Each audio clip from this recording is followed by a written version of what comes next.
I'm back here with another New Scott interview, and today I am here with the one and only, the Saint of Style, Vinny Glyde. How you doing today, Vinny? Thank God there is only one Vinnie Glyde.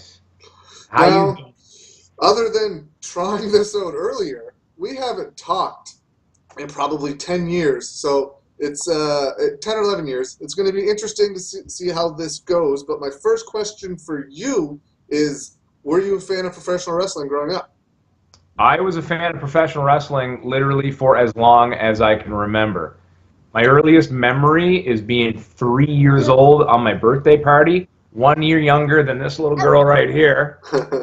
This is my 4-year-old daughter, Helena, and I just was always a fan of wrestling. I remember my third birthday, and I remember being a wrestling fan, so I don't have a story like so many others, that introduction to the business, that come to Jesus moment that got them into wrestling. I've just always been a fan. I know in retrospect that it was my godfather, Jimmy Joe, that got me into wrestling, but it was earlier than I can remember.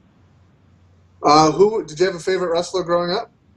I was drawn to the heels like Roddy Piper and Ted DiBiase, and it was back, like, obviously as a kid you don't know why, you just have a feeling, and that's what it's all about, right? Wrestlers that give you a feeling. So I would boo them and hate them, but be excited when they were on TV. So when DiBiase or Roddy Piper were on TV, they got my attention more than anybody else. I was a Hulkamaniac and I love Macho Man, but the heels really got my attention and made me feel something.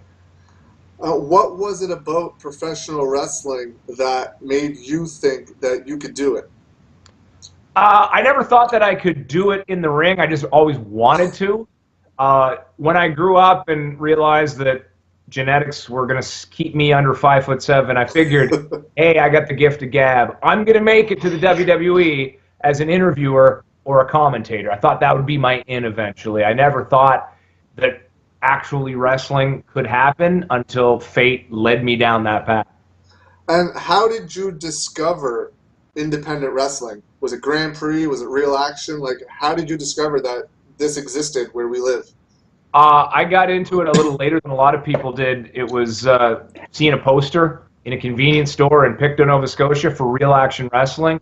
And Wildman Austin was on the poster, and Joey Legend, and I recognized a couple names, and I was like, that's legit indie wrestling coming to our area, because to me, we'd have midget wrestling at the Hector Arena in Pictou, but not a real big, real indie show. So I was like, I am in. Late 90s, wrestling was cool, and I thought, hey, all the people that made fun of me when I was younger for liking wrestling, who are liking wrestling, I'm going to bring them to the indie show, and we're going to have a ball. And I posted a video. You went to King's College at Dow, correct, for Yeah. broadcasting? Yes. You posted A journalism degree. journalism. I took an alternate route into broadcasting than most people. Most people take a 2-year radio and television arts diploma program, and I thought, why not waste even more money and go for a full 4-year degree? And I posted a video the other day that you made called The Raw Story, which I think was in 2001. How did you get involved in that project? Hi, I'm Ben McCulley with Eastlink Television. My wrestling name is Ben Lyons, but I don't think I have what it takes for Real Action Wrestling. They are the Maritime promotion that recently stopped by here at the Nova Scotia Community College, and in this exclusive, I will bring you inside to meet the brains and the brawn that make up our AW. When I was in high school, I was interning with Eastlink Television. My mentor into the TV world was Daniel Gaynor, who you may remember. He was a producer when Real Action Wrestling had the Eastlink Television tapings. He would later go on to work with the Trailer Park Boys, etc. Can I have a bite? You gonna give me a bite? No? You're gonna interrupt the interview and not share your crackers. Teaching her young. So anyway, Daniel Gaynor, I owe him the reason I became a wrestler, but also the reason I get into broadcasting. Both I owe to Daniel.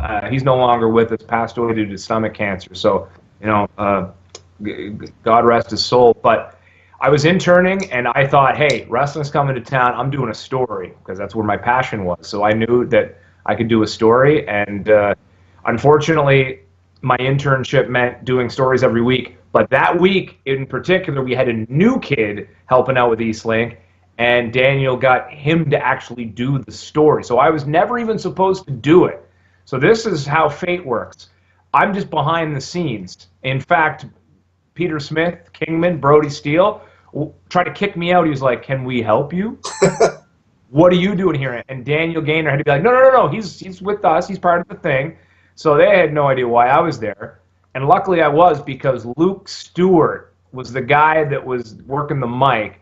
And he was like, and he froze, totally choked, couldn't do it, couldn't get it together. And so Daniel was like, can you jump in? So I had to jump in to rescue the segment. And I ended up doing the piece on Real Action Wrestling.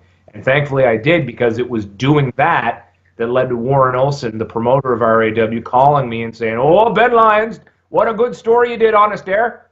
You're going to be our ring announcer."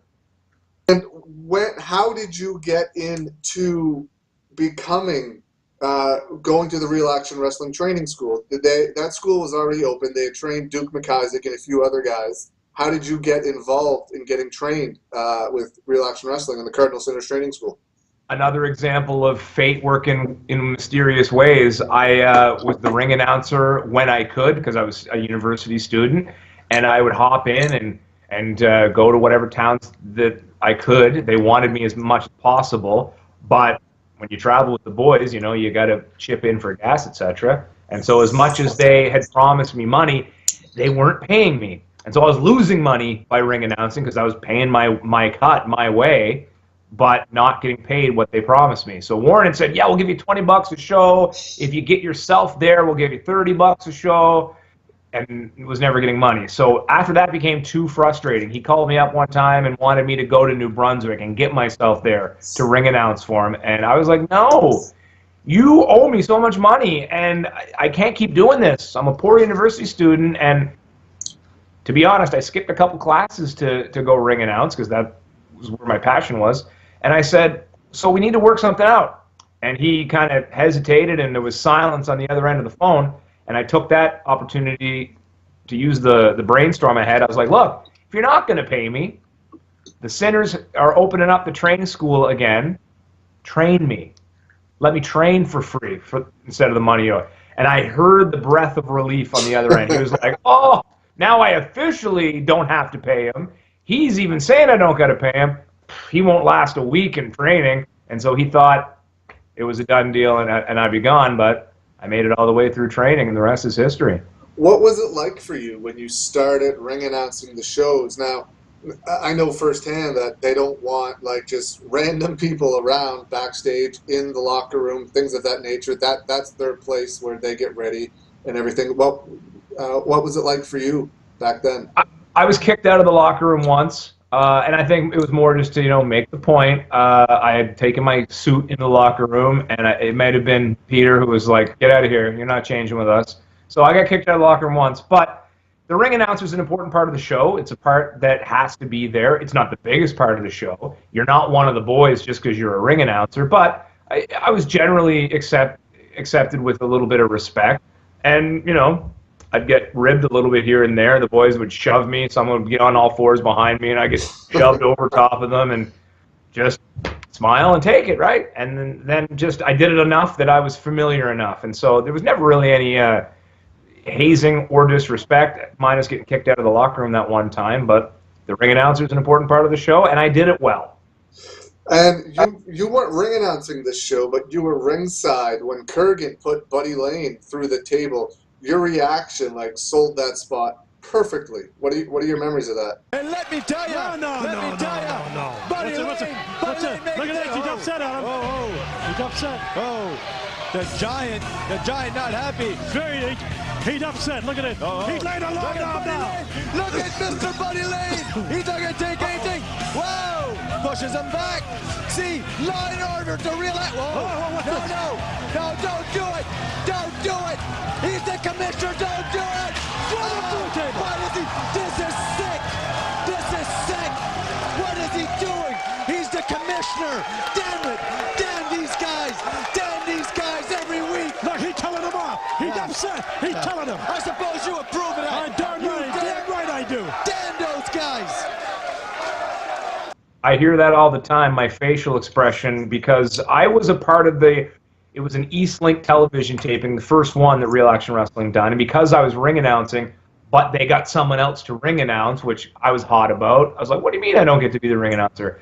They found a spot for me to be the intermission host. So I did an interview with Chi Cruz up in the balcony of Exhibition Park.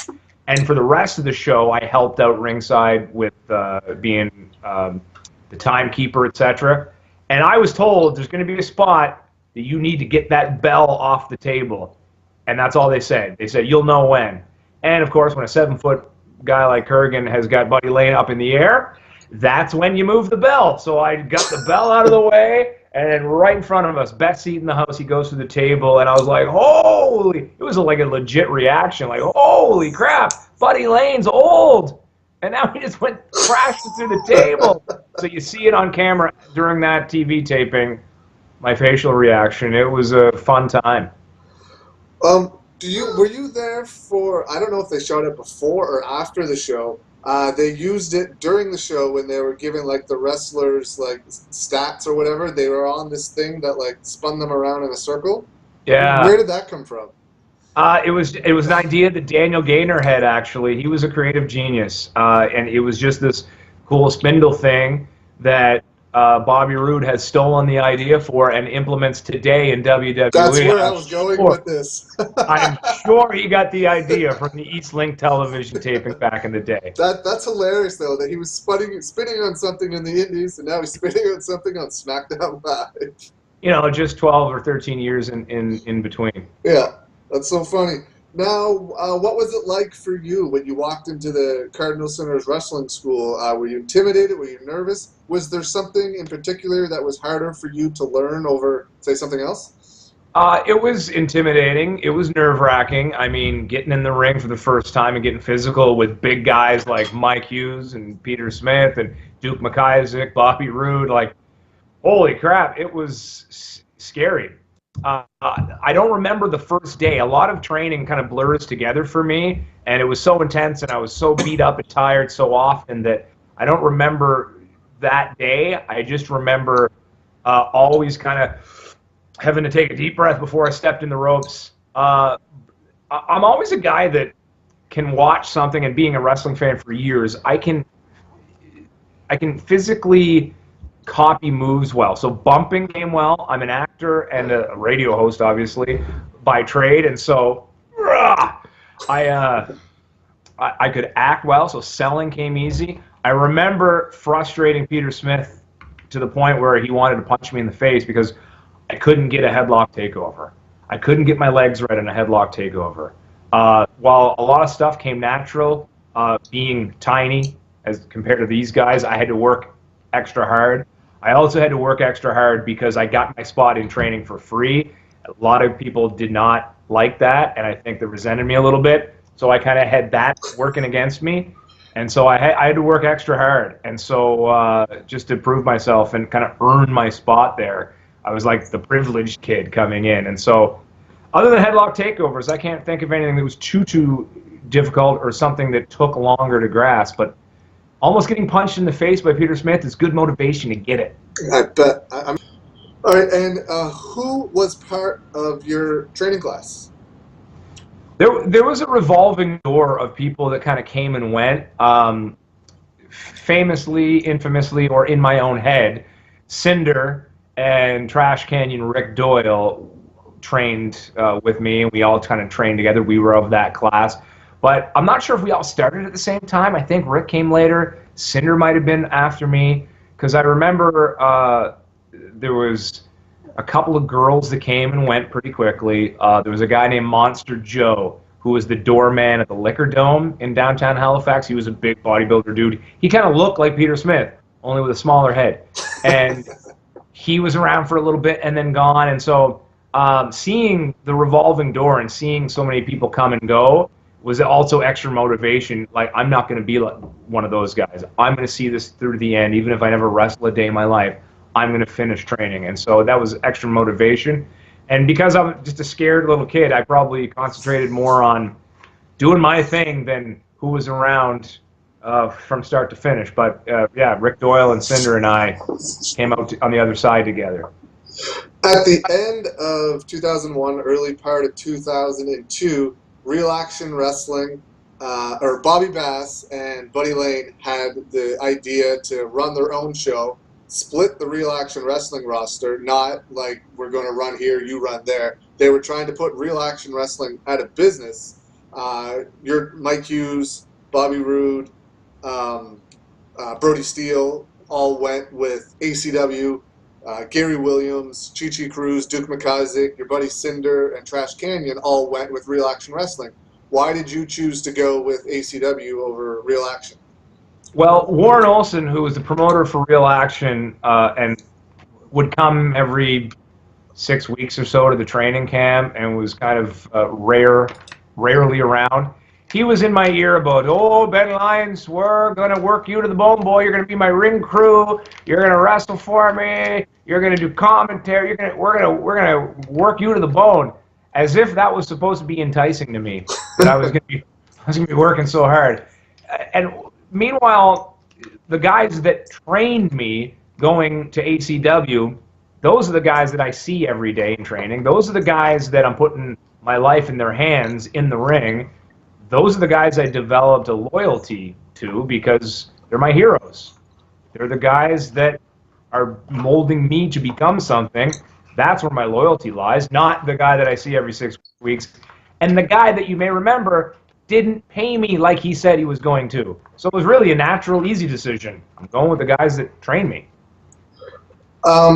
Their first show was in Halifax. Now, Real Action Wrestling ran... ACW and Real Action ran 2 days apart in the same venue. One was like May 2nd, the other one was like May 4th, 2002. Essentially splitting the audience, which was a horrible idea on both people's parts, because why wouldn't you just run a little bit further apart? Why like get 150 people at one show when you get 300 at both shows? But your first show in Halifax, you didn't have a match, you cut a promo, you came out as Vinny Glyde. And where were you nervous backstage before your first promo? Of course. My first doing anything in the wrestling business other than ring announcing, I was honored to cut a promo because as it was told to me, you know, young rookies in my spot don't get mic time hardly ever. You go out, you curtain jerk, you get beat, you get back. There wasn't a spot for me on the card, however. We had an odd number of guys. There were guys that were there trained by Big Steven Pettipaw, and they were guaranteed a spot as part of the deal that was made with Pettipaw. So one of his kids got to work Jim the Anvil Neidhart. Corporal Chaos was working Magnus. There wasn't a spot for me, but because I exuded some bit of talent, they wanted me to go cut a promo. So that challenge and that honor helped me through it. I was able to go out and like... They see something in me, this is good. So even though I had taken like a dozen friends and family from Pictou County to make the hour-and-a-half trip thinking they're going to see me wrestle, I went out and cut a promo. And for being a scared kid in the worst, ugliest gimmicks ever, I think it was a pretty good promo. But those gimmicks didn't survive. Peter took me aside and was like, throw these in the garbage. These are terrible. Now...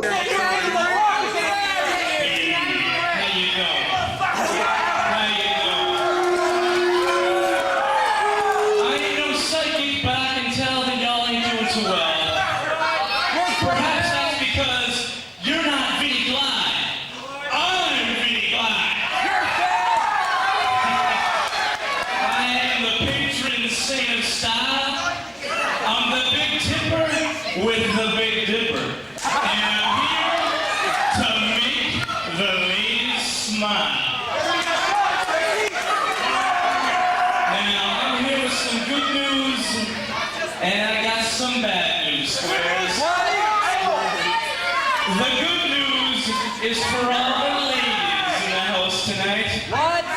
You see, an opportunity has arisen sometime late in September, because until then my calendar's full. But you can have a date with Vinnie Glyde.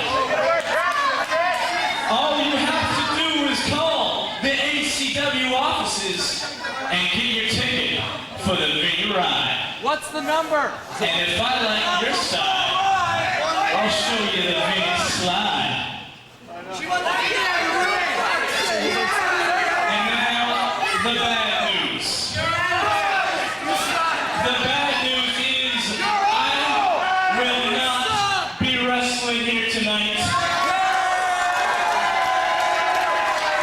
Oh, wait, there's more. I'm not going to be dancing anymore either.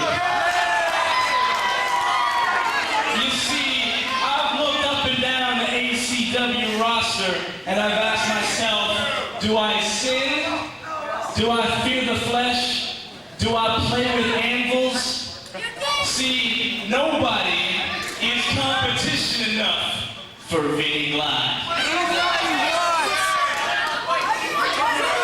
Except maybe you in an ugly contest. Now, what I'm gonna keep doing is studying the ACW roster and picking my time and find when someone is worthy to step in my dance floor with ropes. Until then, squares, I'm Vinnie Glyde, and I'll catch you on the flip side. Hit my music. You came out as Vinnie Glyde. When you ring announced for Real Action, you were Ben Lyons. Where did the Vinnie Glyde name come from? Drunken dancing in a pizza shop. As a poor university student, I got food any way I could, especially when I had to like go to training. So I remember the boys were on the Atkins diet back then pretty hard, and so we would go to Arby's, which is down the road from where we were training in the warehouse in Bedford, and Pete or Mike would get like these triple Arby's sandwiches and like just eat the meat and throw away the buns, and I'd be like, can I have your buns?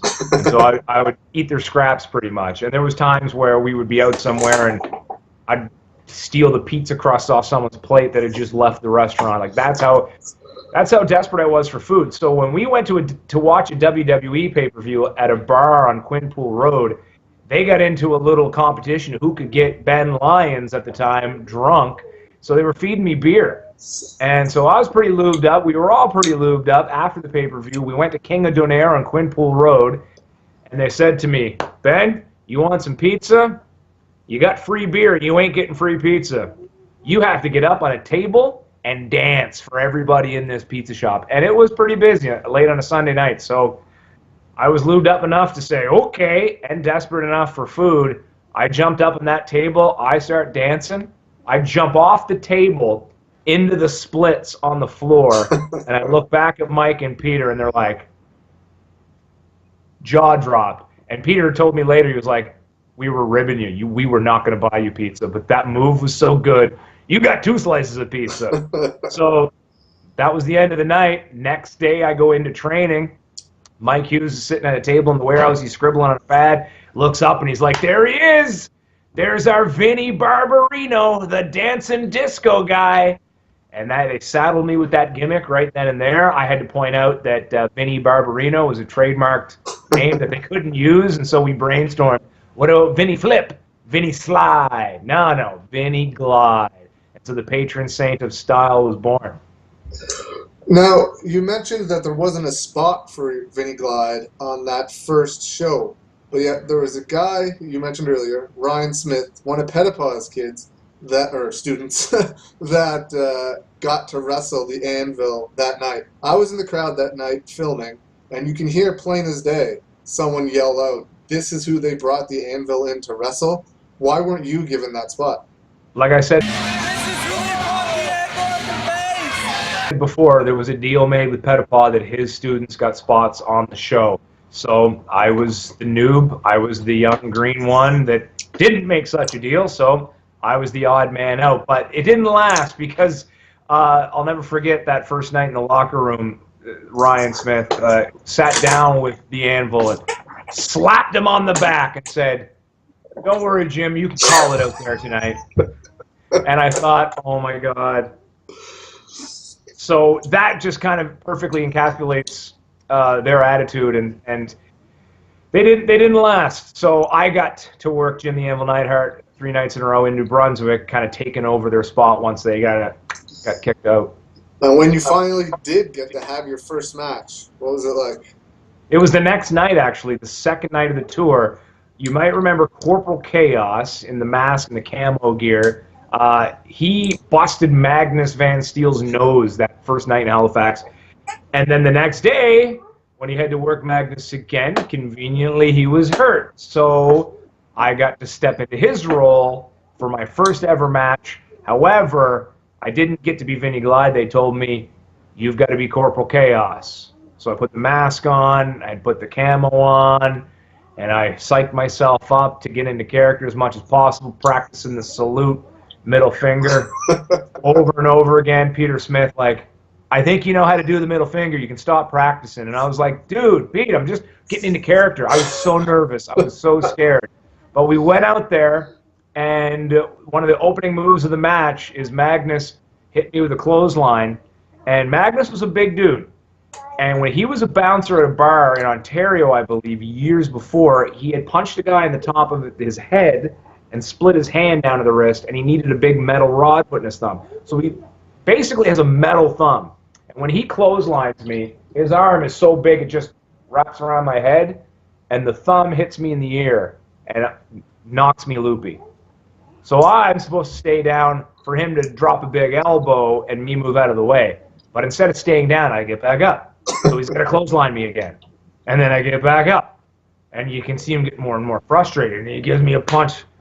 I get back up. And he's like, stay down. And I finally, after the cobwebs kind of lifted and the loopiness was gone, I kind of got my wits about me and realized, oh, right, this is what we're supposed to do. So I finally stayed down and we continued the match. And it went okay after that. But that first half and the frustration and him getting angry, he did not think much of the fake Corporal Chaos, Vinnie Glyde, and he didn't think that I was worth much at all after that match was over. But luckily I earned his respect working him a bunch more times. And by the end of our run together, he was actually a little emotional, a little choked up, tussling my hair like Uncle Magnus saying, I'm going to miss working with you. You were good. Now, you toured, your first tour was with a former WWE tag team superstar, Jim the Anvil Neidhart. He wasn't really in the best place in his life at that time. What was it like touring with Jim Neidhart? We worked together, and I was scared because when we were discussing our matches, he was all over the place. He was kind of scatterbrained, and he was coming up with spots and ideas and then trailing off and then coming back with a different idea. So he was like coming up with like 6 or 7 half ideas, and I'm lost. I'm like, I don't know where his head's at. I don't know what we're talking about. But I just went out to the ring with him. I kept my ears open and I listened. And he called those spots in different places just as we went. And he was light as a feather. He's a big dude, lots of shoulder blocks, throwing me around, light as a feather. Felt nothing, like a veteran pro should be. So it was a relief because putting a match together, I was scared because I didn't know what we were talking about. But getting out there to perform was way better than I thought it was going to be, and I loved the opportunity. Traveling with Jim was a different story altogether. There was a night that we were traveling through a town that Peter had been kicked out of and told to stay away from due to a bar brawl before, and Jim was desperate to stop for some beer. And he sounded like my 4-year-old, Helena. I want this, I want this, I want this, I want this. And he eventually got desperate enough for beer that he included me in his case and was like, Vinnie Glyde wants beer. Vinny said he wants beer, and he looks at me, and I'm like, oh my God, legendary WWE superstar Jim the Anvil Neidhart is giving me a look. Meanwhile, Peter is in the front seat, and he turns around and looks at me, waiting for my answer, and gives me a very different kind of look. So I'm caught in the middle, like, how do I do this? What do I say? And so I went with my loyalty and said, I'm just really tired, guys. I want to sleep. Curled up and pretended to sleep. So I think I made the right decision. But Jim didn't get any beer, and he was sulking about it. Yeah, he got sent home before the end of the tour, right? Yeah, it was after a Halifax show at that wicked venue with the Olympic Gardens. Olympic Gardens, that's what it's called. Yeah, we did a show at Olympic Gardens, and then he gets sent home. Now, did you wrestle like full time that summer, or were you part time, or how did that go? Because ACW stopped coming to Halifax after their first 4 shows. Yeah, well, I wasn't privy and around when they stopped running Halifax. That wasn't familiar to me when we talked about it earlier because I worked for the first 6 weeks of the spring/summer. What happened was I had committed before the tour even began, and I knew that I had a spot. And before I decided ACW, RAW, I committed to going back to the radio station that I was working for during the summers. Because remember, I'm still a university student. I've got another year of college coming. I had agreed to go back to be summer cruiser. They wanted me really badly because I was doing a good job for them. So I could only wrestle full time, 6 nights a week for 6 weeks. Then I went to Pictou County, and then I just made spot shows whenever they would have me. So I missed the whole shutting down of ACW and the shutting down of RAW. And it was a bit of a relief for me, actually, that I had a steady radio gig because I would have been like left out in the cold, not having a job like the big boys, the veterans did, and wouldn't have been able to further the wrestling career. So luckily I had a job, even though I thought at the time, oh, I gotta eat some crow and kiss Warren Olsen's ass to get back into RAW. So when they folded, as horrible as that was to the boys, I was actually a little relieved. Like, whoo, don't have to kiss some ass. Good. Were you upset that you never got to have a match for Real Action Wrestling? Because that's what you came in watching. That was your first thing that you did in the wrestling business, was that video on Real Action Wrestling. The Real Action Wrestling School trained you, but you never got to work for them in the ring. Well, you know, I would have probably been more loyal to the brand if I didn't spend 6 to 8 months training with the Cardinal Sinners and having them kick my ass every day. That's where my loyalty was.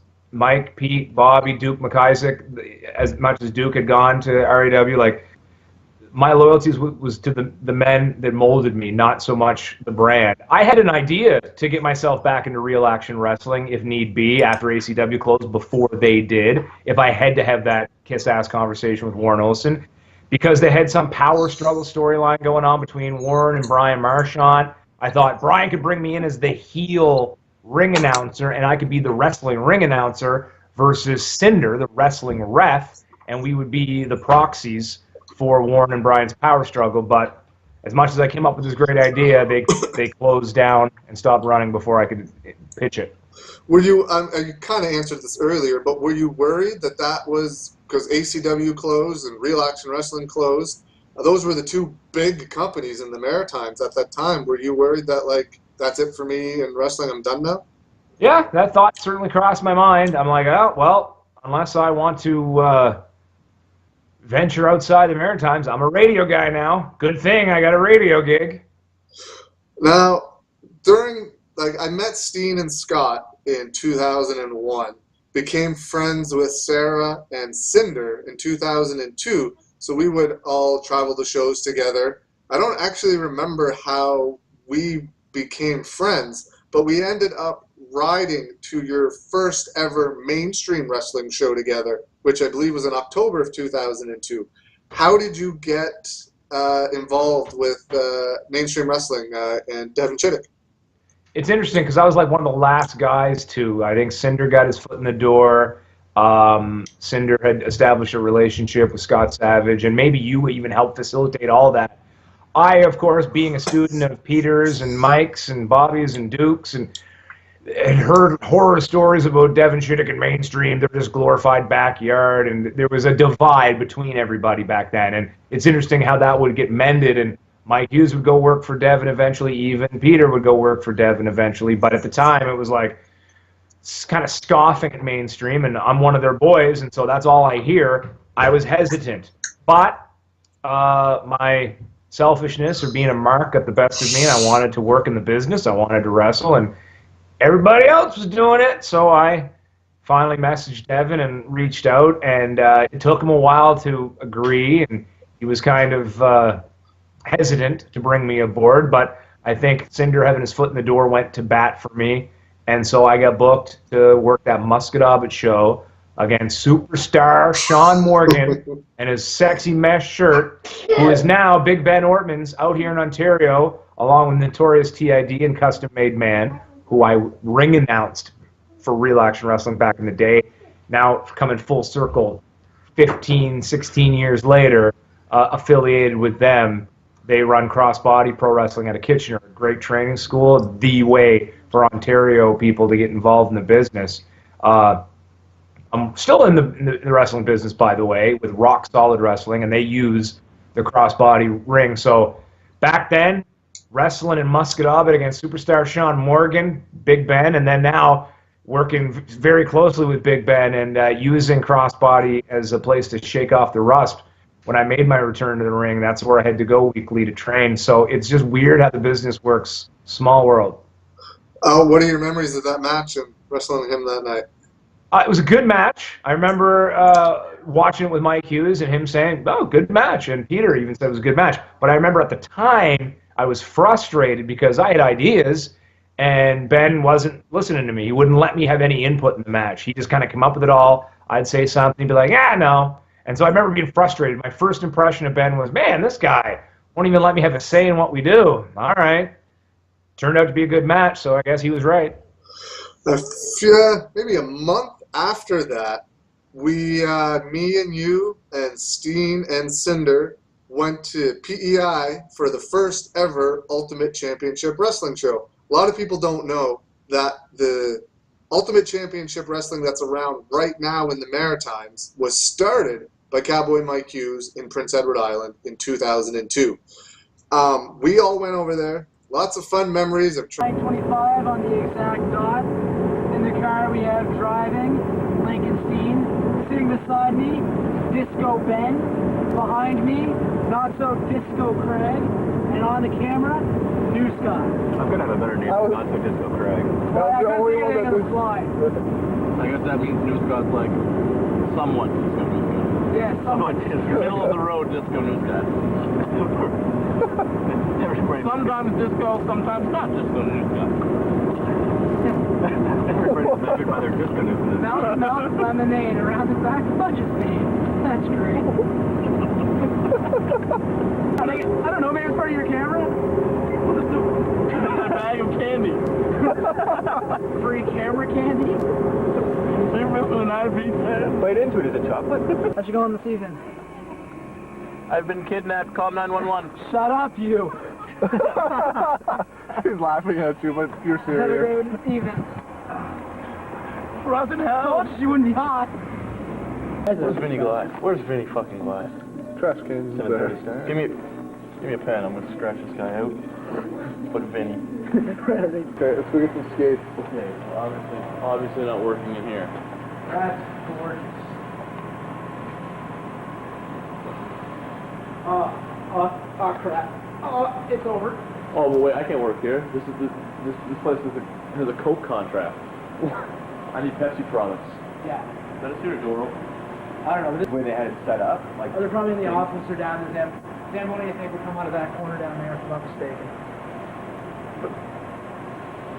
And the door's open. For such a cool place and such a great, new facility, how did 4 Nova Scotians just walk in and basically take over? It's a joke. It's our place now. 4 Nova Scotians walk into This is King's College. All over at my university. I want to play. The administration is so horrible that everything is full access up to grab. Man, I wish I would have fucking. What do you mean a dry town? What do you mean a dry province? No! Man, I see the kids playing road hockey today. I almost cried because I wanted to play with them. Back seat behind Vinny. Yeah, backseat behind Steve. Yes. Driving! Ah, damn. What? Self, man, it's fucking freezing out here. All right. Who am I? Do the spinner Rooney now.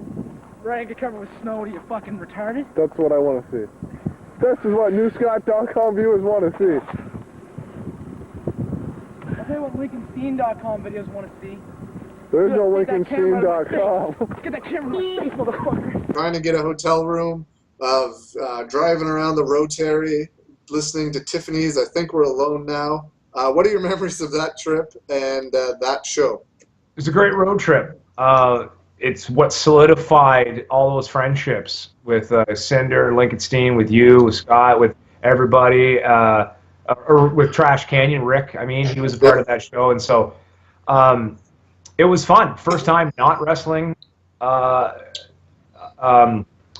first time wrestling on PEI and rocking my pleather pants and my leopard print shirt. I cut a pretty good promo and had a pretty good match with Cinder. Yeah, that match of yours is what I remember from what... When I'm standing here, that's cue to cut my music. Don't make me come over the table. No one here knows who I am, and that's why I'm here. My name is Vinnie Glyde.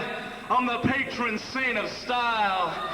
I'm the Big Tipper with the Big Dipper, and I know how to make the ladies smile. And that man right there, you probably don't know either. That's Cinder the Wrestling Ref. If you knew about the show, you probably saw him on the poster. Well, you didn't see Vinnie Glyde on the poster, and that got me a little pissed off. You see, me and you, Cinder, we broke into the business the same time. And what did you do? You donned the zebra stripes and became a lowly referee. I went on to wrestle some of the greatest names in the business, like Jim the Anvil Neidhart, PEI's own Cowboy Mike Hughes. And you just count to 3, because you count very much quicker and faster, or past that point. No. You see, Vinnie Glyde's not on a poster. I had to come here and force myself into this show. And you're booked to ref? Well, I say, if you don't have a yellow stripe down the back of that shirt, if you got something on the insides, why don't you prove your wrestling ref title? Hook it up in my dance floor with ropes and let me dance up one side of you, down the other, hit the one-night stand and leave you laying, you cocky dreadlock-wearing mofo. Huh? What do you think? You want some Vinnie Glyde? No problem. Then it's boogie time. Everything I've seen you do, that match is my favorite one of yours. That night, the crowd, you guys worked really well together. The crowd was super on fire for it. I personally thought it was great. Well, pleather pants turned out to be kind of a stick in the mud because the finish was supposed to start with me going for a baseball slide as he was hung in the tree of woe. He does a sit-up to get out of the way, those powerful abs that Cinder has. And I was supposed to slide and nut myself on the post. But I go for it, and I hit, and just come to a dead stop. Because my pleather pants and the canvas in the ring didn't go together. So my memory of that match is being frustrated that heading into the finish, we kind of blew that spot. But got a pretty good promo, which was a shoot. He was the ref, Cinder, and he was on the poster for the show. I wasn't on the poster, and so I came out and grabbed the mic, and I tore a strip off of him and off of UCW for putting him on the poster, and that's when I laid the challenge for the match. And it was a real fun time. Thank you for saying it was a good match. I've had many better. We'll talk about that later. And someone had their first match that night, and it was the best first match I'd ever seen. What are your memories of seeing Marco Estrada's debut against Mike Hughes? It was a good time. It was a special night to be there to see that. We all were in agreement. That's one of the best first matches you can have. I was jealous. I was like, man, my first match was terrible. He looked like a star and was so green, and I got the chance to work a lot with Marco Estrada early in his career and help break him in, as they say, working him in his hometown on a later tour at PEI. And so, yeah, I remember that match as being a pretty good one.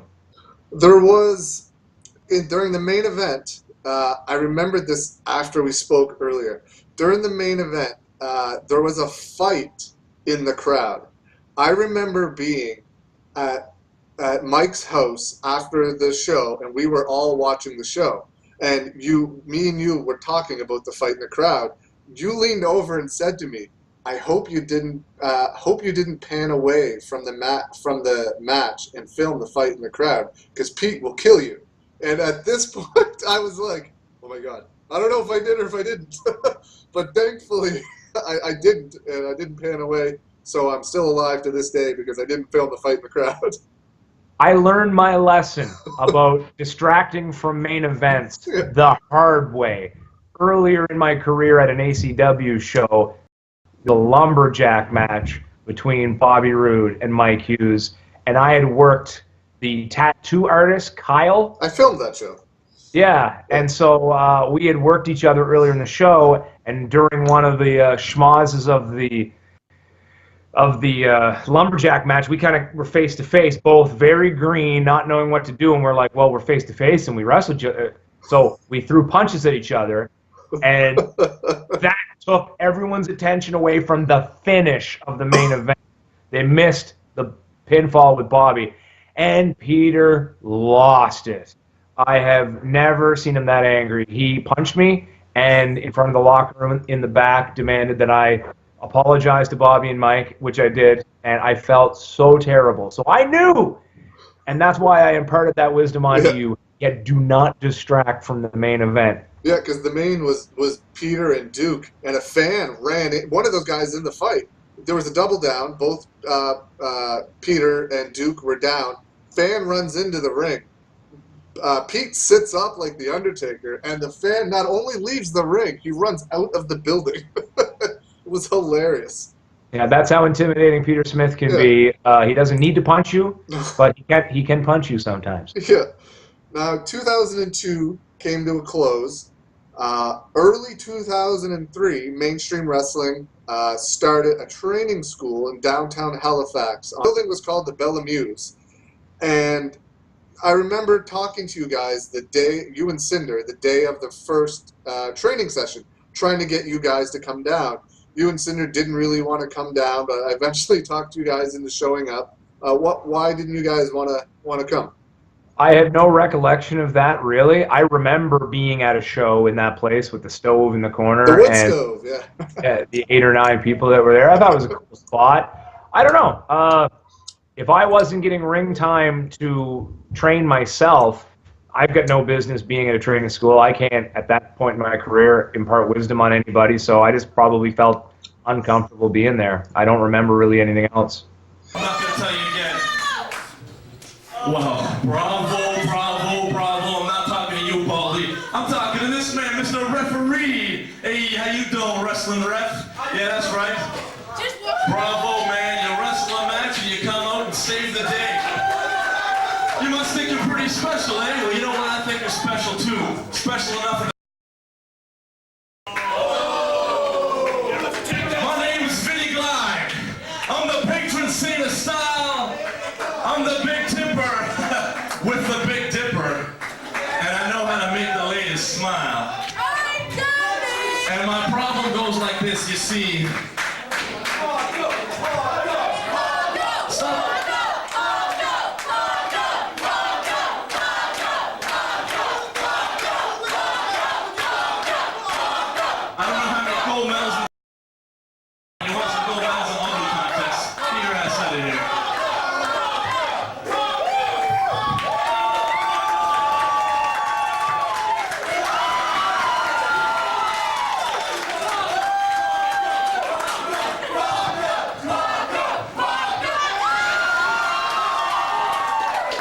Are you guys chanting for a taco?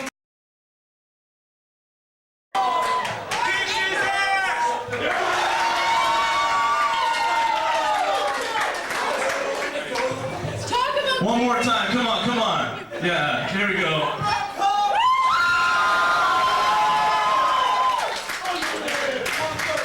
And now the real man. And let me tell you something. My problem's with you. Vinny Glyde's been tracking around all over the province, taking after this guy. We broke into the business together, and ever since you've been walking around, acting all tough. You're the wrestling ref. Well, you're wearing the zebra stripes for a reason. Fix this damn microphone! Shut the hell up! You're wearing the zebra stripes for a reason. You're no better than a referee. I'm the real wrestler. I'm the real sports entertainer, and I'm the real man that can woo the ladies. She keeps giving me the come get her look, and please stop. Stop. So my question to you is, if you're such a big man, you can wrestle a match, you can ref a match, if you got anything left in the tank, why don't you stick around in my dance floor with ropes, let me come in there and dance up one side of you, down the other. Hit the one-night stand, the wrestling move, the real one comes later. Not for you, I'm sorry. 1, 2, 3, I beat you. What do you say? You got something left? Yeah, good!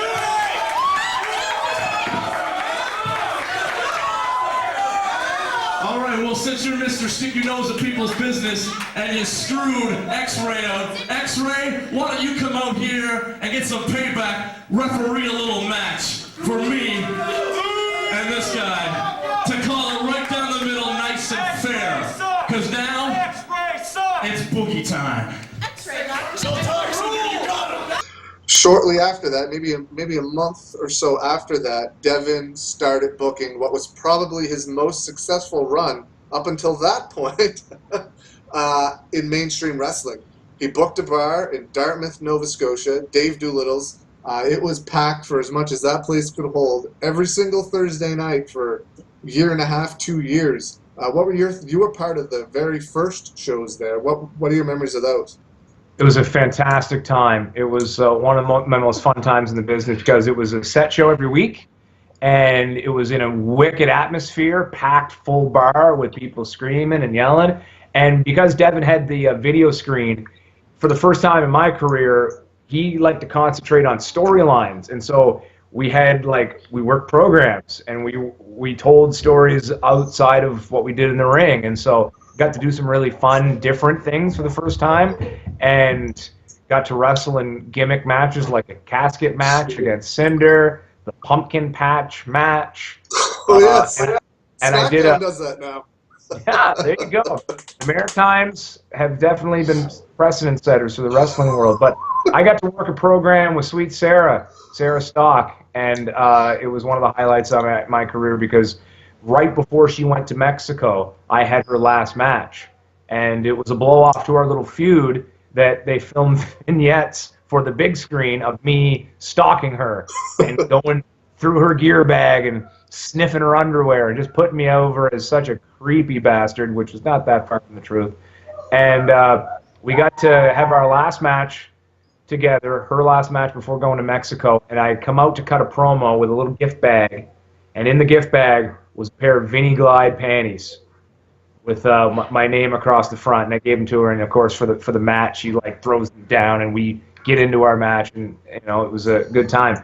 But afterwards, she might not appreciate me telling the story, but it's one of the best accomplishments of my career.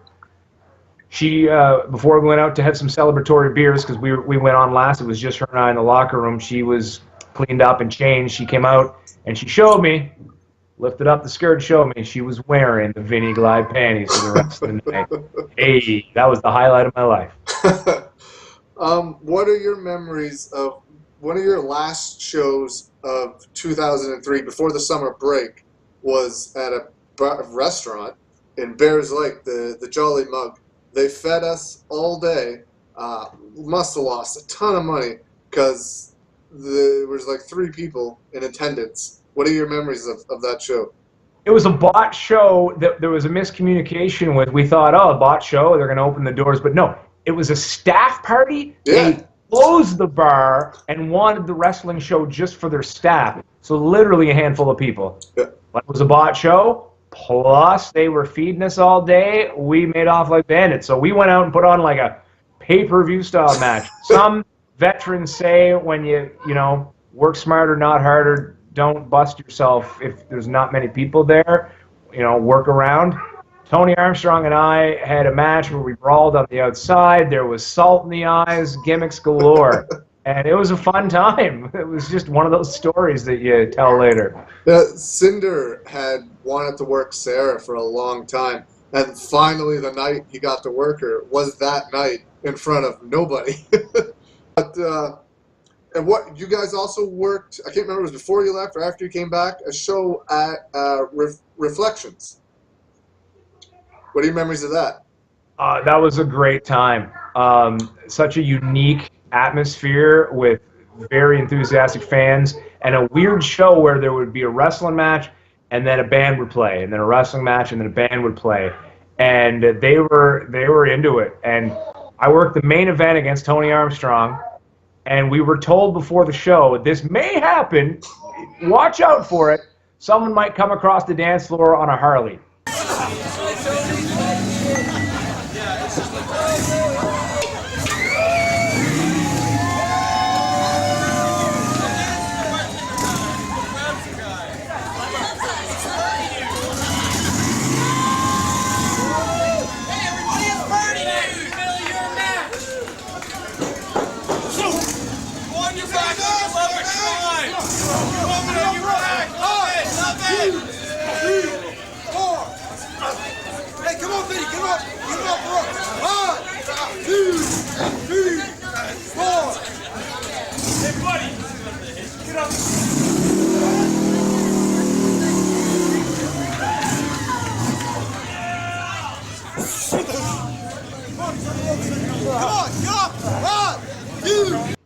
Okay, and sure enough, it did.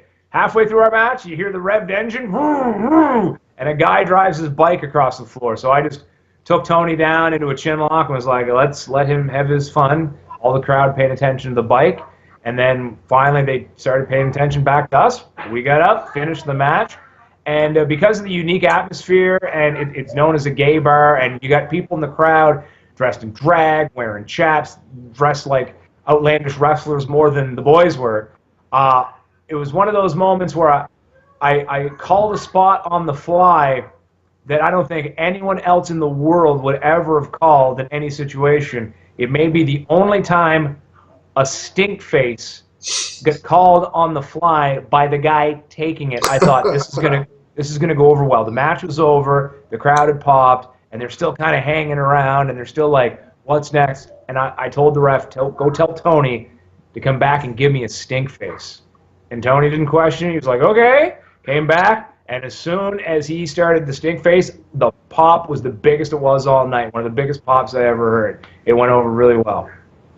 What are your memories of working a casket match with Cinder? I actually refereed that match.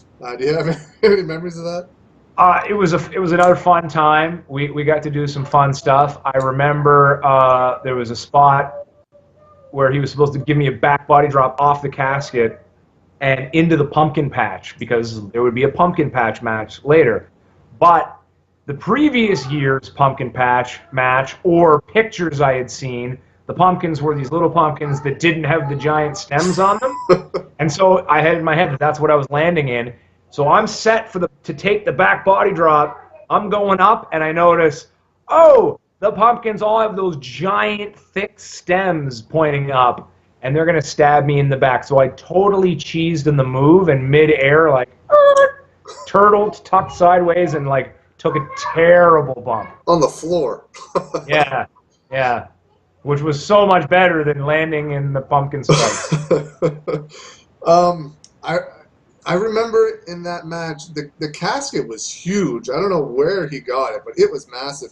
At some point in time, Cinder bumped into the casket, and then you pushed me into the casket, or Cinder pulled me into the casket, and then you slammed the door, or the lid or whatever, on me. I remember telling Cinder as I'm in the casket, when he gets up, there were rusty nails sticking out of the lid of the casket. So I'm saying, yeah. You're slamming the door on me, and I'm telling Cinder, when you get up, be careful. There's nails right above your face. Like, that could have been much worse, you know? Well, it's a lesson in professionalism. If you're going to work a match with gimmicks like pumpkins and caskets, go over them first and look at them, because I didn't know that the pumpkins had stems, and I certainly didn't know that the casket had rusty nails. Yeah, it was pretty crazy. Now, shortly after that, there was a road trip. I remember a week before this road trip, everybody was like best friends, hanging out at the bar, la-di-da. And then I didn't go on this trip. And the week after the trip, there was another show back at the bar, but everyone was sitting in opposite ends of the bar, everybody being you, Cinder, and Steen. I was so confused. I didn't know what happened yet. Like, what happened on this road trip that made everyone not like each other for a little while? Something to do with a hotel key getting lost, and actually, I don't remember what the specifics were. I remember getting blamed for losing a hotel key and being so hot about it because it was not my fault for whatever reason. I was so mad. And I think it was the fault of the girls that I had convinced to drive. Steen's friends, right? We got booked in this show, and Steen had these two friends that I had to charm into driving us. Steen wouldn't do it, so I did it. I used my Vinny Glyde charm to convince them to drive. And so these two girls took us on this wrestling road trip, and so they were staying in the hotel rooms with us. And that is a story for a whole other time. When the daughter is around. Yeah. My 4-year-old should not hear about the physical accomplishment and achievement I achieved during that road trip. However, the key being lost became an issue that Mike Hughes had to deal with. Like, it wasn't just within us. And so there was heat from management, and he was mad, and that's why it got really bad. I just don't remember the specifics of what actually happened and who was actually at fault, but I blame the girls. Always the girls' fault. Now, around this time, I had the bright idea to run my first ever show, the Maritime Cup, A Night of Respect.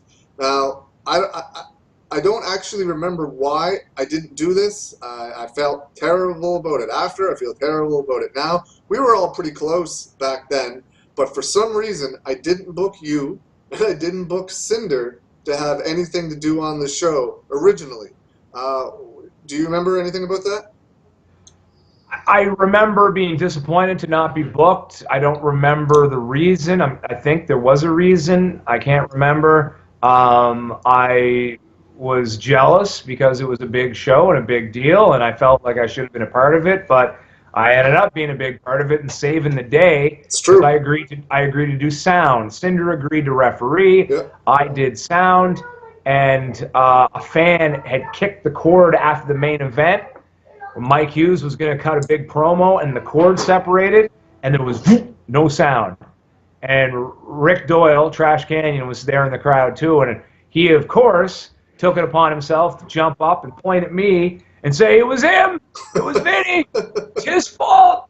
And I'm like, putting my arms in the air, like, I don't know. And then I see it in the crowd under a chair. The cord had set. So I jump up, I dove, grabbed the cord, put it back together. Mike's got power and finishes the promo. You're welcome. Yeah, I remember I was in the ring handing them the trophy, and Mike tried to talk into the mic, and he couldn't. He tried again. He hit it. There was nothing. He threw the mic down. And then I saw the corner of my eye, you do something. So I picked the mic up, tapped it, it had sound. Reunite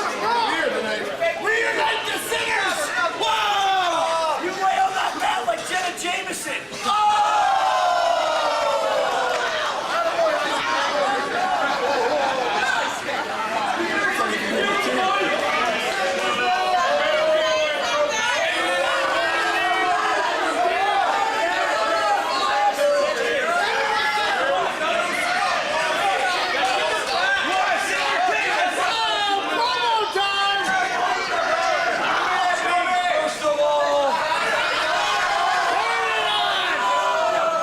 Ain't my fault.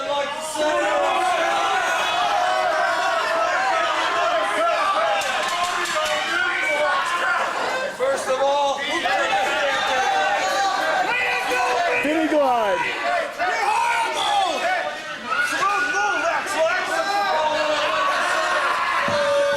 There you go.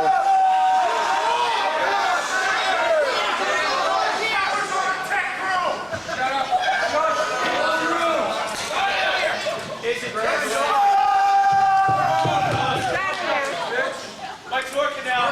There you go, dickhead. Like I said, Bobby Roode, congratulations. Get that cock in, no cock right. I'd like everybody to show some respect for this man right here.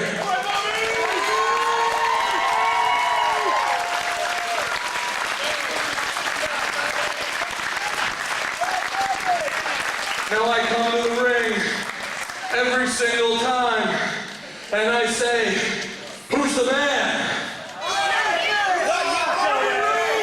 Well, tonight, that man is Bobby Roode.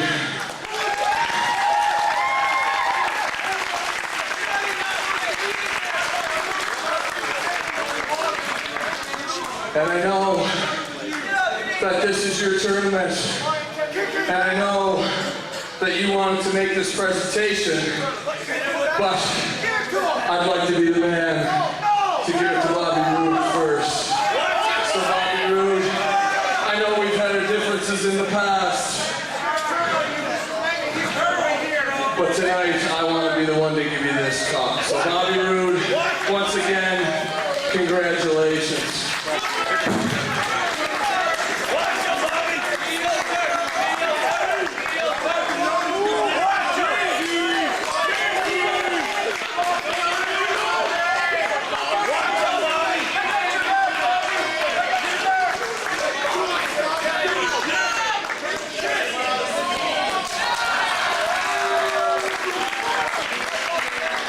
I remember asking you guys, like, I remember driving to one of Devin's shows, and my show was already booked, already planned. I hadn't booked either one of you guys to do anything at this point, and I didn't have a ref, and I didn't have anyone to do sound. And I was, like, nervous to ask you guys. I'm like, will you guys help me out? Like, I don't have a ref, and I don't have sound. And I remember being, like, quiet in the car for a couple of minutes. I'm like, they're going to say no, and rightfully so. But you guys didn't. You saved the day. Cinder was an amazing ref, so he did everything perfectly on that. So I can't thank Cinder right now, but thank you for saving the day, saving the sound, saving the end promo. That'll teach you not to book us. That's right. And I actually, did you guys not get along with Sonny? Is that why? I just thought of that right now. Sonny Roselli. I don't have any recollection of actual interaction. I remember at shows that we were both booked on, he was a bit of an ass. Because that could have had something to do with it.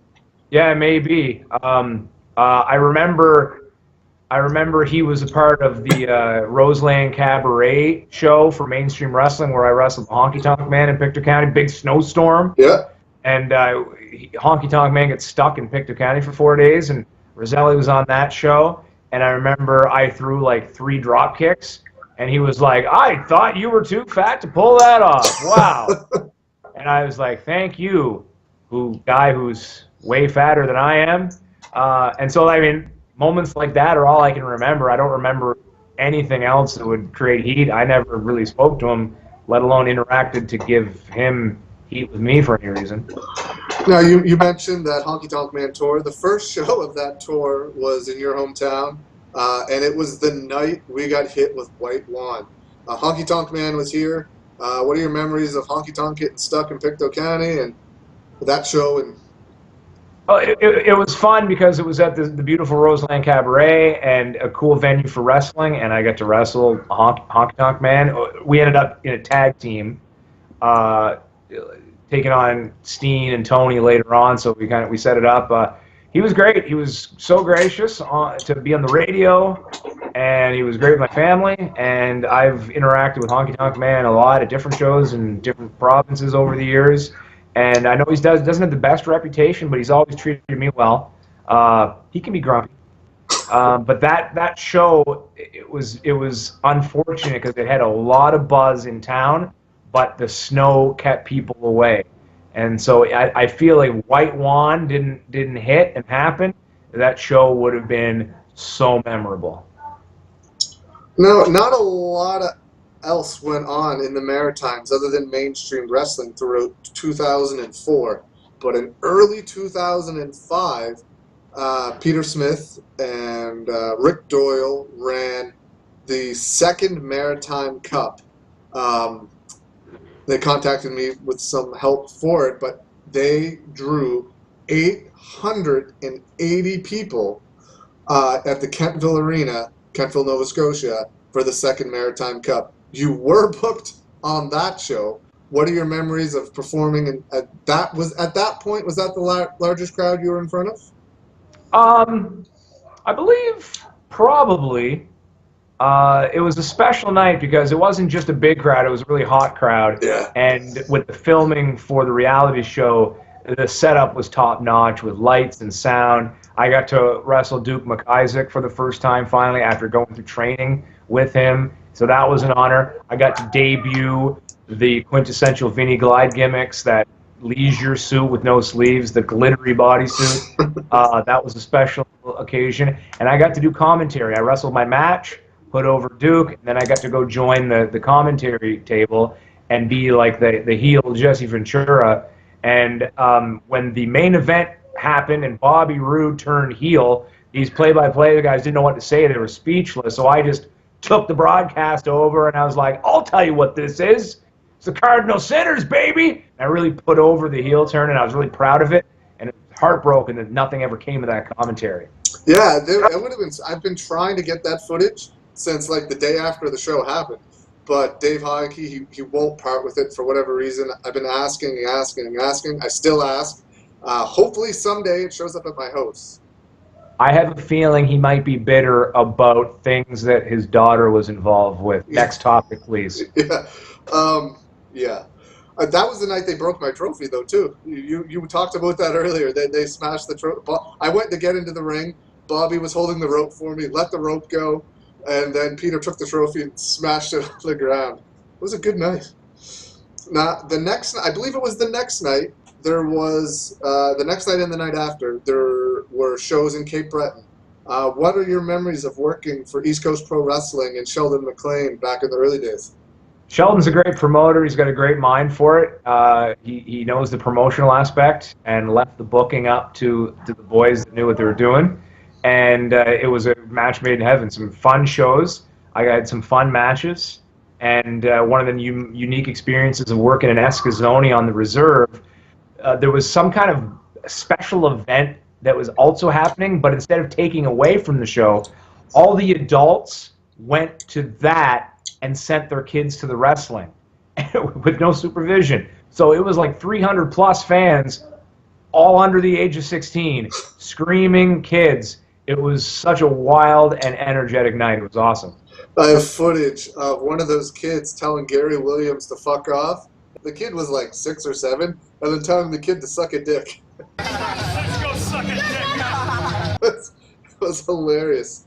Anytime you can tell a kid to suck a dick, you're doing well in wrestling. So, the year's 2018, you've been officially the reigning, defending, undisputed East Coast Pro Wrestling Cruiserweight Champion for almost 13 years now. What are your thoughts on that? It's almost time to go home and defend the title. Yeah, East Coast Pro Wrestling lent its name to a couple of shows we did in Pictou County, put on by Matt Henstock. The first one was a tournament for the Cruiserweight title, and so I wrestled Jason Holiday, got myself in the triple threat match final with Lincoln Steen and Cinder, almost died because we did the Tower of Doom spot where I'm on Steen's shoulders and I give Cinder the superplex, and if you look at the footage of that, you literally see my body fold in half once I bump, my feet back over my head. I don't know how I survived it, but got over, became the ECPW champion, and that was the most positive aspect of what turned out to be a terrible time.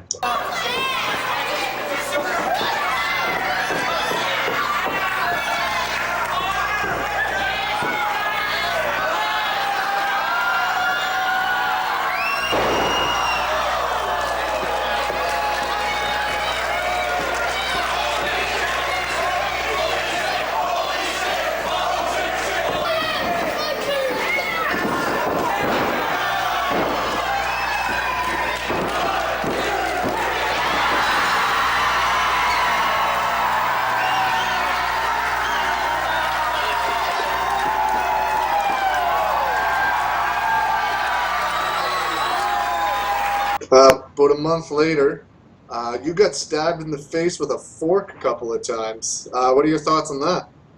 Well, we had a pretty big show lined up as part of a big tour. Matt Henstock had booked Matt Hardy and Lance Storm, but he really only booked Matt Hardy, who canceled the booking once he returned to WWE. That was when the whole Lita Edge thing was going on. And so he canceled the booking to go back to the Fed. I was doing all the local promotion for that show in Pictou County because it was at the Trenton Ring. I was putting up posters. I produced and wrote all the radio spots, gave a ton of radio exposure. I printed the tickets, made the tickets. I got sponsors. I did all the local promoting. And so my name was very much attached to this show. So when Matt Henstock fucked off, he was screwing with my reputation. And by Matt Henstock fucking off, he actually never booked Lance Storm. I had to get in touch with Lance Storm and talk what happened, and he was like, well, I was initially approached about it, but was never sent a deposit, no arrangements were made, it wasn't happening. So Matt had gone ahead and promoted as if he was booked. I will give the wrestling fans of Pictou County a lot of credit. They came in for that meet and greet with Matt Hardy and Lance Storm, and we told them neither one were there and offered up refunds. And we didn't plead with them, but we gave them the case of there's going to be a great night of wrestling here. You might want to stick around. And not a single fan took the refund. The 300-plus fans stuck around for what was a special night of wrestling. Mike Hughes was booking. I want to reiterate, Mike Hughes was booking, Peter. I didn't just bleed all over your canvas just because. Brand new white canvas. was booking. So we started off hot with a battle royal, and then I was working Lincoln Steen in the semi-main. Trash Canyon does a run-in, and Mike's idea was to make the show special. Hometown boy, you need to show some color. So James Champagne was an Ontario wrestler. He came up with the idea of the fork and taught us how you take a real fork and you bend the prongs just enough so that it's a little rounded, and you can stab all day and you're actually not going to get hurt. So Trash Canyon, Rick Doyle, is going to stab me, and I'm going to gig. And we had an arrangement that I'm green, I have never gigged before, I need some help. So I'm going to gig, and if I fucked it up or I didn't do it properly and there's not enough color, stab me again, and that's my cue to gig again. So he gives me the fork to the face, I gig, and I got color. It was coming out pretty good. One of the craziest blade jobs I've ever seen in my life. Like, it's WWE or not, you were coated. Whatever reason, Rick said, nope, not enough, and stabbed me again, which gave me the cue to gig again. And that's why it was such an insane blade job, because I was pouring from 2 holes in my face. And, you know, it was a memorable night, but I bled all over Peter Smith's brand new white canvas and got so much heat for that. Again, Mike Hughes did the booking and Rick Doyle did the stabbing twice. I'm sorry. I was the promoter, as I said, the local promoter, so I had to do a lot of the pain of the guys, but they wanted me to keep the blood because I was doing a big run-in at the end of the show with a sledgehammer and big triumphant return. So waiting for that to happen, I'm in the back bleeding into a garbage can. So we didn't address the wounds. We didn't get bandaged up. So I'm bleeding, counting out $50 and $100 bills and paying guys while I'm bleeding, getting blood all over their money. I remember Jason Holiday was like, oh. But because I was bleeding, I had to finally shower up at the end of the show. Everybody else is done and dressed. I come out looking for my money. Matt Henstock and I had made an agreement because I was doing all the legwork promoting. I was guaranteed X amount of dollars on top of getting paid to wrestle, and there was no money. I was the only person that did not get paid for that show.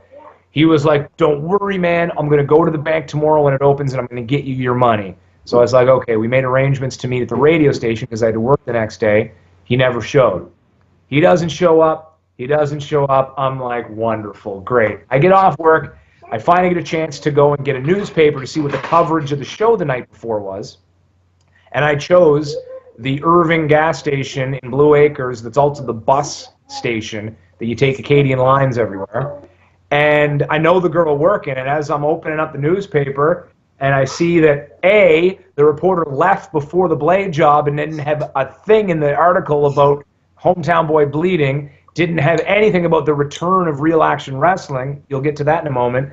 But there's a picture of me in the ring doing a shoot promo on Matt Henstock, ripping him a new one for not actually booking Lance Storm, because we tried to make this shoot, work, shoot thing happen.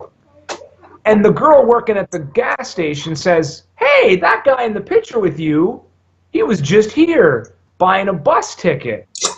And I thought, wait a second, he was driving the ring truck because there's more shows part of this little mini tour.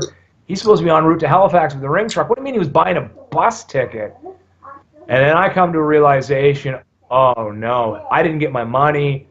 He's disappearing. I walk outside, walk around to the back of the gas station, and there's the ring truck. He abandoned it in New Glasgow. And not only that, left it unlocked. I was able to open the back door. There's the ring, bloody canvas and all, just sitting there. I get on the phone with Mike Hughes. The boys are all in Halifax, and they're getting ready for the next show. I tell him, Matt Henstock is screwing us. He's on a bus right now. It's about to arrive in Halifax. And all the boys went and waited for him at the bus stop. Yeah, I was there. I had my video camera in my hand the entire time. I so wish I would have turned the video camera on that day, but at the same time, I kind of wish I don't, because a lot of people probably would have went to jail if there was footage of that. The funniest part of that Mike hauled him off the bus, made arrangements to get his money, talking to his mother on the phone, Matt Henstock's mother on the phone, put Matt back on the bus. Original Sin shows up, had no idea that we had already made arrangements for some of the guys to get their money, goes on the bus, pulls Henstock back off the bus, and then the cops get called. But Mike, because we had found out that the cops were called, and Mike was being accused of kidnapping and unlawful confinement. Something. Oh no, it had something to do with money or something. But one of them was kidnapping. Mike walks into the Halifax Police Department, throws his hands up, and says, "The kidnapper's here." The cops look at him like he's crazy because they have no idea what he's talking about, right? So we explained the situation. And then the cops were like, no one was actually called. Nothing was actually called on you guys. That was just his mom, like, probably trying to scare you or whatever. We explained the cops what was happening, and he was free to go. But Mike, something happened where Henstock's pants fell down. And this random bystander comes up to us. And it was like, does that guy owe you money? We were like, yeah. He was like, just for future reference, you should have just took him around back at the train station. Not like, stop beating this guy up, stop yelling at him, stop taking him off the bus. You should just take him around back. Like, it was insane. I'm glad that the boys made arrangements to get some money. Unfortunately, nobody made arrangements to get me my money. I never saw a dime from I don't that. think any of them ever did either. That was just his mother being like, we will send you your money. And I'm pretty sure no one ever actually got a cent of their money. I think he contacted a few people over the years, but I don't know if he actually gave anyone anything. They got their money from the show in Pictou County because I was the one paying a few of the guys. Yeah, I mean the other two. They got their money, but not for the other shows. Yeah, you guys actually tried to save those other shows, but unfortunately it was too late. We had to send Scott Savage to the forum to tell people that the show was canceled. Duke McIsaac came back to Pictou County to get the ring truck, to get it to Halifax, to save that show, and the ring truck broke down 5 minutes out of town. Like, just bad karma. The worst luck ever.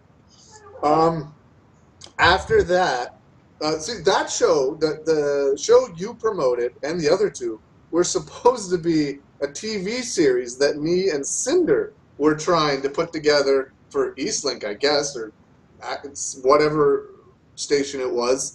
We were trying to put together a TV taping that, and that's where the idea for Real Action Wrestling came from, or to bring back Real Action Wrestling. So Cinder bought the name Real Action Wrestling. I had the website done up back to the way the old Real Action Wrestling website. I had all of the Real Action Wrestling footage.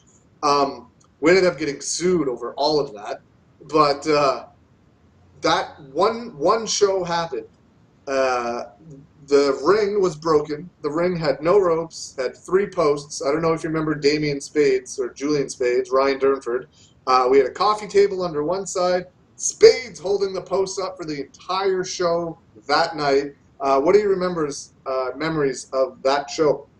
It was a unique night. Having a ring without working ropes and a guy holding a ring post up, definitely a first. But, I mean, I told that story very recently. We had a show where the ropes broke in Wasaga Beach, on the beach. Pretty cool to do a wrestling show on the beach for Rock Solid Wrestling. And custom-made man, like, leaned on the ropes, it snapped. And that led to retelling the story of that night that the ring was broke. But it was a challenge and an exercise in good training because we had to put on matches, not using the ropes. And Scott Savage and I had a good match, and we tried to make it as fast-paced as possible without the ropes and did a pretty good job of it. So you never want to be in that situation, but it was a good challenge and a testament to the good training from the Cardinal Sinners to pull it together. Yeah, that was the one and only show that Cinder ever ran. Yeah, we all knew it was only going to be one show. We all knew, but we did it as a favor, and good for you, Cinder. Yeah, he honestly worked really hard on that. I mean, we put up a ton of posters. I felt bad that everything turned out the way that it did because he actually put a lot of effort into it. He had the ropes. They're still in existence. The ropes that ring still used to this day are the ropes Cinder bought and had made for that show. It just, I was unfortunately, the post was broken, so we couldn't use them. After that show, it was the second ever wrestling reality television taping. The second time Dave Hockey was going to put together a wrestling reality taping. It was in Canning, Nova Scotia, at the high school, I believe. You worked Jason Holiday that night. What are your memories of that? I remember that during those shitty Matt Henstock shows, there was a real humid night that took all the glitter out of my Vinny Glyde gimmicks, and so it turned it black. And so at that Canning show for the TV taping, Peter and I had this brainstorm of taking spray glitter bought in like a costume shop or a party supply store and spraying my black gimmicks down. We hung them up, we sprayed it down, sprayed it down, sprayed it down. And so it worked. They were colorful again, they were glittery again, but there was no adhesion. The glitter didn't stay stuck to the outfit. So when Jason and I had our match, and he's throwing clotheslines and back elbows, every time he makes contact, a cloud of glitter goes up into the air and would settle like snowflakes down on the canvas. It was wild. I got hurt in that match. He gave me a headlock takeover, but didn't throw his leg out, give me something to bump over. He took me over and wrenched my neck, gave me a migraine, so I had to go to the back and lay down. Luckily, we had done all the filming for the reality show before the card started, so we were able to do Wrestler's Court. I was called as a witness, and I forget, Lincolnstein was on trial for something. My fault. My fault. He eventually was found guilty and had to run a mile, and there's some hilarious footage of the punishment.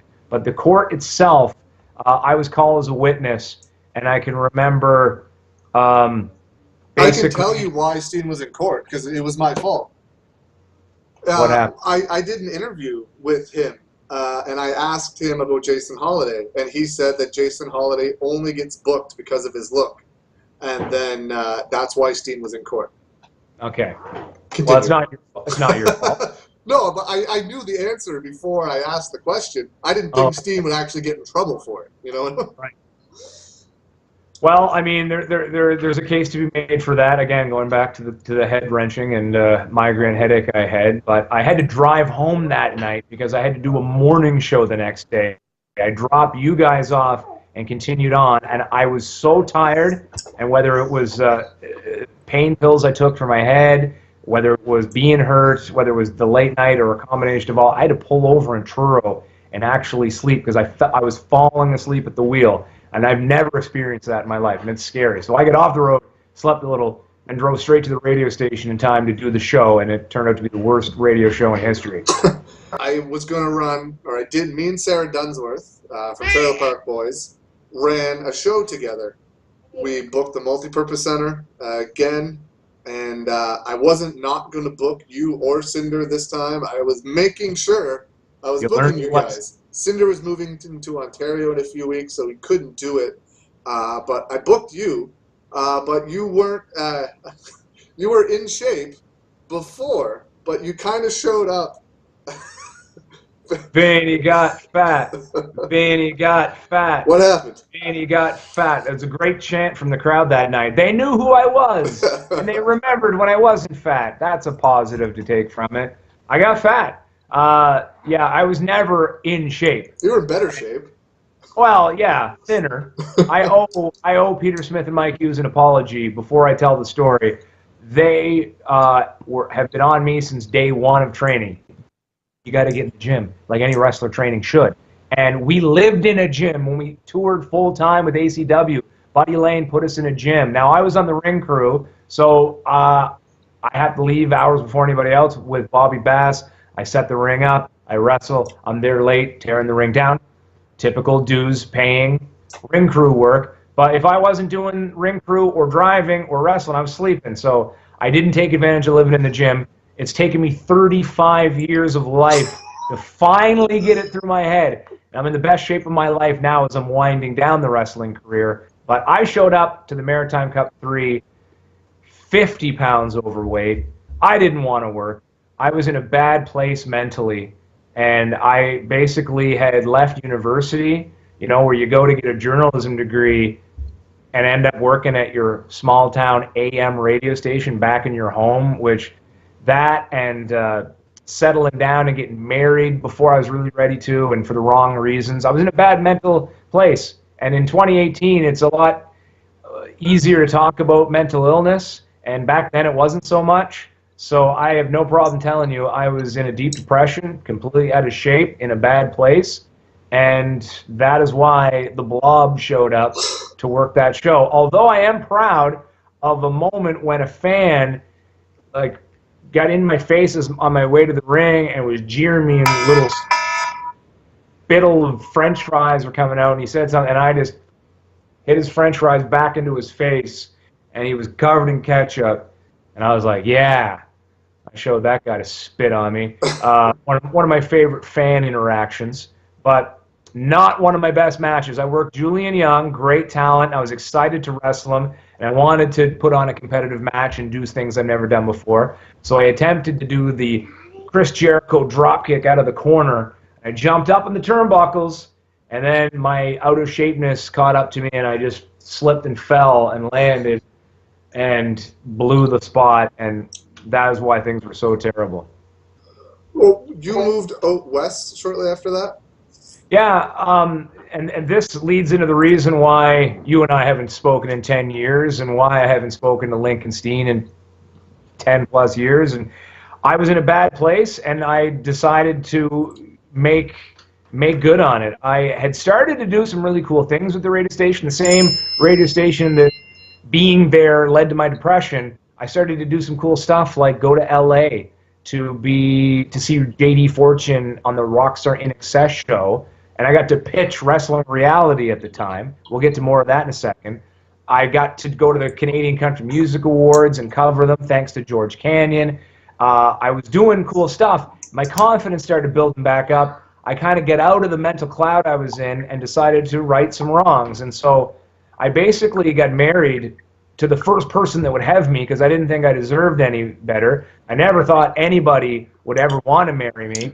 So I just got married to the first woman that treated me right, which was not fair to her. And when I dissolved that marriage and broke up, because I had gotten Lincoln Steen a job at the radio station I was working for, and we were now living in the same town and hanging out all the time, for whatever reason, you know, when there's a breakup, the kids need to decide who to go with. Lincoln Steen decided to stay friends with my wife, and you'd have to ask him what really happened and why he made that decision, but I moved out west to start a new life, to kind of get away from all that negativity, and he decided to be friends with my wife and help her pack my things. When I moved and was kicked out of the house and my stuff needed to be packed, Lincoln Steen packed my bags with my wife and sent me out west.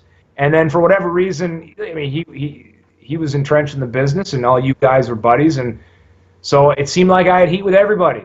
And you and I even at one point had a big fight on Facebook about it, and I'm like, this is a personal issue. This is my personal relationship. I don't understand why I got heat with the wrestlers because I broke up with my wife, but I moved out west to get away from it all and start things new in Fort McMurray, and really started my radio career at that point too. You got him his job at the radio station, right? Or had a lot to do with it, or something to do with it? Yeah, he was kind of following the same path, trying to get into radio, and I went to bat for him with our GM to get him on our creative team. And he might not understand or realize how much I had to fight for, but I wanted him there. Have you talked with Lincoln Steen at all since any of that happened? I've not spoken to him like I hadn't spoke to you or anybody. Are you open to speaking to him if the situation were to come about? Well, I've fantasized about getting back to the Maritimes to wrestle again, and he's very much entrenched in the business. He runs shows in my hometown, and we would have to work together, and I would very much be open to that. So obviously very much open to speaking again. Awesome. Now, you moved out west in 2006. Did you try to get into wrestling out there, or were you just focusing on the radio? Well, Fort McMurray is a really interesting and unique place. There's a lot of money because it's the oil sands and a lot of opportunity. So I was flabbergasted that wrestling hadn't happened in Fort McMurray in almost 15 years. And so I thought, we're putting on a show. And so at the time, a guy by the name of Bob Leonard had the rights to Stampede Wrestling and was controlling that brand. And so we got in contact with each other to put on a show in Fort McMurray. which got as far as I got a money guy, I got the venue, and we were booked. I was going to wrestle as the radio guy, the local radio host, and kind of set a precedent that would follow me throughout the rest of my career across the country, wrestling as the radio guy, no longer as Vinnie Glyde. But the money guy got cold feet, and literally as I was on my way to the venue with the signed contract to guarantee we were putting on the event, the money guy called me. He was a bar owner, and he was like, Bob Leonard and the boys from Stampede Wrestling won't give me a straight answer about examples of success they've had and other shows they've run that drew X amount of people, and I don't feel good about it. He's being dodgy, and I'm pulling the plug. No money. I'm out. And I was like, if he had waited 10 minutes to call me, we would have been screwed, because I would have handed the contract in and had been committed to putting on that show. So didn't get a chance to put on a show in Fort McMurray, and before I could explore other options, I had gotten a job in Ottawa and moved back across the country into Ontario. Now, you actually, the first ever wrestling reality tapings were in 2005. But in 2007, they ran the week-long tour that became the show that aired on the Fight Network. But before that, you got to do a lot of stuff because J.D. Fortune was from Pictou. He was on Rockstar In Excess. You were out in Los Angeles. You had a copy of the wrestling reality pilot. Tell us that story. Well, yeah, I was, before I left Nova Scotia, working for the hometown radio station and supporting hometown J.D. Fortune in his pursuit to be the lead singer of In Excess. That reality show was a Mark Burnett production. Mark Burnett, the creator of Survivor, literally the creator of reality TV as we know it. And so I got to go and fly to L.A., be at CBS, and take in a taping, and I got to interview J.D. in his dressing room for the radio station. And in the middle of that interview, Mark Burnett walks in. And I was smart. I knew, I'm going to Hollywood. Of course I'm taking a copy of Wrestling with Reality with me. Don't know if I'll meet anyone worth pitching it to, but I'll have it on me. Mark Burnett walks in, starts having a conversation with J.D. Fortune like I'm not even there. Didn't care that some strange guy is there. And he was revealing some information he shouldn't have been. This was the third last episode of Rockstar In Excess. Still yet to be determined who's going to win. And he's telling J.D. Fortune, when we release the single Pretty Vegas, your first single with the band, they need to know what it's called. So you need to say the name of that song tonight as much as possible. And I'm like, I shouldn't be hearing this. I turn my recorder back on and I start recording the conversation. Probably shouldn't have done that, but I was like, I'm getting some juicy stuff. And so I think Mark Burnett finally clued into oh, it's a member of the media that's here. Can you come with me, please? And wanted to talk with me. And so I'm like, holy crap, Mark Burnett wants to talk with me. We go out in the hall, and I'm like, yes, sir. And he's like, I hope you weren't recording any of that. And I'm like, no, I was not recording any of that. He's like, good, I don't want you to repeat any of what you heard. And I was like, I'll tell you what. I'll zip my lips. If you take a look at this, it's a copy of Wrestling with Reality. It's a reality show that I'm involved with back on the East Coast. And he just scoffs in my face. Disgustedly. He's like, this is not the time or place for that. Snatches it out of my hand and walks away. So at the time, I'm like, that didn't go well. I just embarrassed myself in front of one of the most powerful people in Hollywood. But he took it. He took a copy. And I would later find out that he put it in the hands of David Geffen, I believe is the guy's name. He was a producer with American Idol, etc. And he was very interested. And he got in touch with Peter and Rick and everybody out east. And so by the time I got to Fort McMurray and they started doing the actual show that would air in the Fight Network, because the Dave Hockey wrestling reality stuff that what I pitched was kind of garbage in comparison. So I missed out on that, and I was very jealous about it. But Peter got a hold of me and was like, you'll never believe this, Vinny, but we owe you. You getting that in Mark Burnett's hands led to us getting funding for this going ahead. And so out of loyalty, I guess, or as a return favor, he wanted me to do the play-by-play and color commentary and do it in post-production from Fort McMurray, which softened the blow of missing out on it a little bit, but I ended up not being able to do it.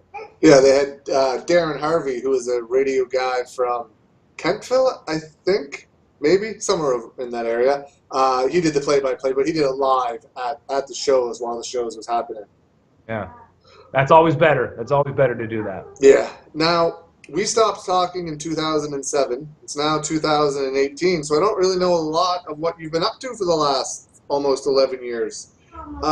What's been going on in the life of Vinny Glyde? Well, just repeating the pattern of wrestling and getting involved in the business here and there, and then having radio gigs kind of pull me out of it.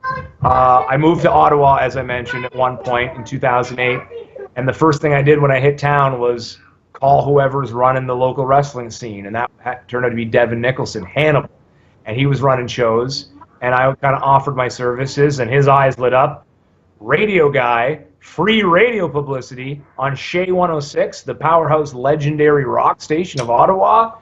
You're in, buddy. I'm going to make you a main eventer, kid. And so that's where, Vinny Glyde kind of went away for a while, and I got to be the radio guy, and I'd wrestle, and we would set up storylines of like, oh, the special guest ring announcer gets bullied, but lays down a challenge. Oh, he's going to get killed. Surprise! He's trained and can actually hold his own in the ring. And so told that story as much as possible at many different shows. And it led to some really cool experiences. I got to team with Hacksaw Jim Duggan, who gave me some great advice about how to get my foot in the door with WWE. From a commentator's play-by-play media standpoint, he was encouraging me to send my stuff.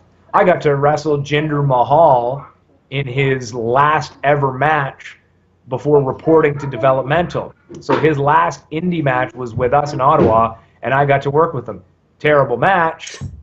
I regret I debuted some new gear that involved the super cool indie kick pads and baggy shorts, and I couldn't move around the ring very well and was awkward and didn't put on a good match with the future WWE Heavyweight Champion, but got to go up to Thunder Bay for one of the best experiences of my life in front of over 2,000 people in Vampiro's hometown, who never wrestled in his hometown before, Vampiro, so we brought him in, part of this huge show that also involved Kevin Nash, Scott Steiner, Terry Funk, and the Honky Tonk Man.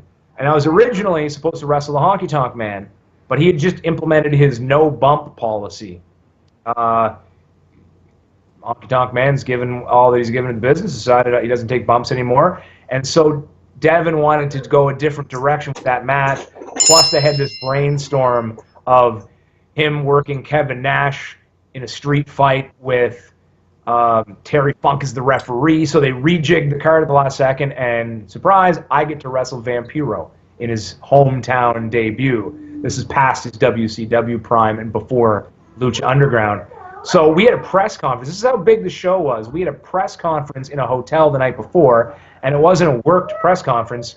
CBC and CTV were there and all the papers. It was a shoot press conference, and I got to cut a promo on how Thunder Bay was a dirty town that killed Terry Fox. Because if you know your Canadian history, Terry Fox got as far as Thunder Bay before he died in his run. And then Hannibal took this sketch that the Boys and Girls Club presented to Terry Funk. It was this beautiful drawing in a beautiful frame encased in glass. Took it, smashed it over Terry Funk's face, slapped him so hard in the ear he broke Terry Funk's eardrum and left a giant bruise on the side of his face. And Terry Funk loved it. So that got such press all over the wrestling media world, all over North America. And we had this big show in front of 2,000 people, and I got to wrestle Vampiro. And you said that match in PEI against Cinder was one of my best matches. Honestly, one of my best matches was this wild, no-rules match I had with Vampiro after I cut a promo to the live crowd on how Terry Fox was a quitter, and you should tear down that statue to him, and I would be your hero. Not a quitter, not a drug addict like Vampiro, but Vinny Glyde, an upstanding citizen. I had so much heat at that show. You know, they talk about the old times, in the old days, when you get heat, they would throw everything at you. Mike talks about Puerto Rico, and Peter talks about overseas, where they still believe in it so much that you get heat. Well, I got heat, quarters and food and water bottles, everyone throwing stuff at me, and just the pride of my work that day, one of the top moments of my career. Before I had to move back to Alberta again for a radio gig. Is that match with Vampiro on YouTube? How can people find it? It is on YouTube. If you search Vampiro versus Vinnie Glyde, search GNW, Great North Wrestling. That's the Hannibal's promotion, so you should be able to find it. I watched it the first time in years, just a couple weeks ago. So, yeah, it's up there. Now you mentioned earlier about getting to work with Ricky the Dragon Steamboat. How was that? Well, it's funny because in the last 2 years since I've been here in what I call real paradise, sorry Mike Hughes, PEI is not paradise, South Georgian Bay here in Collingwood and Wasaga Beach, really is paradise. Longest freshwater beach in the world, beautiful ski hill, wicked spot. Rock Solid Wrestling is the organization that runs here. Now, like I said, working in radio, I've moved back and forth across the country numerous times, so I had to leave Ottawa to go to Alberta. My biggest regret is never wrestling in Alberta. I tried to put on shows numerous times that always fell through, and I tried to get PWA to come put on a show in Medicine Hat, the last place I lived in Alberta, and Lance Storm books for them. They just wouldn't bite, wouldn't come to Medicine Hat. So when I moved back to Sudbury to start my family, my little 4-year-old who you saw running around earlier, we were expecting her, but we're living in a long-distance relationship. So the company I was working for, Newcap, created a job for me. So I went from being a really well-paid morning show host in Alberta to Sudbury, where I had to be a weekend guy just so we could be together and start our family. That's where I met Mark Bartolucci, Tornado, who has worked with Mike Hughes and did a lot of stuff in the WWE and is a great mind for the business. He runs Rock Solid Wrestling, and I did some shows when I was in Sudbury. I was out of shape. I put on more baby weight than my wife did when she was born. And so I just ring announced and helped out and did a couple of spot shows doing the radio celebrity gimmick. But then when I moved here to Collingwood and Wasaga Beach after Medicine Hat, I got back in touch with Bartolucci, Tornado, and got involved with Rock Solid Wrestling and basically started over like it was day one, because where Hannibal and a couple of other promoters were just so easy to let me in and do the radio gimmick for the free publicity, I found it was a tough nut to crack to get in the door with Rock Solid and do the same thing. I had this experience of, well, I just walked through the door as the radio guy with all my free publicity and just thought I was going to have a spot, but Irish Jake O'Reilly was the booker, and he was pretty hesitant, not knowing me from anybody else. Of course, he's not just going to let me come in and get a spot in the card. So I really had to prove myself, and I started paying my dues all over again. And I got some wonderful experiences out of it. I still set up the ring from crossbody with those guys whenever I can.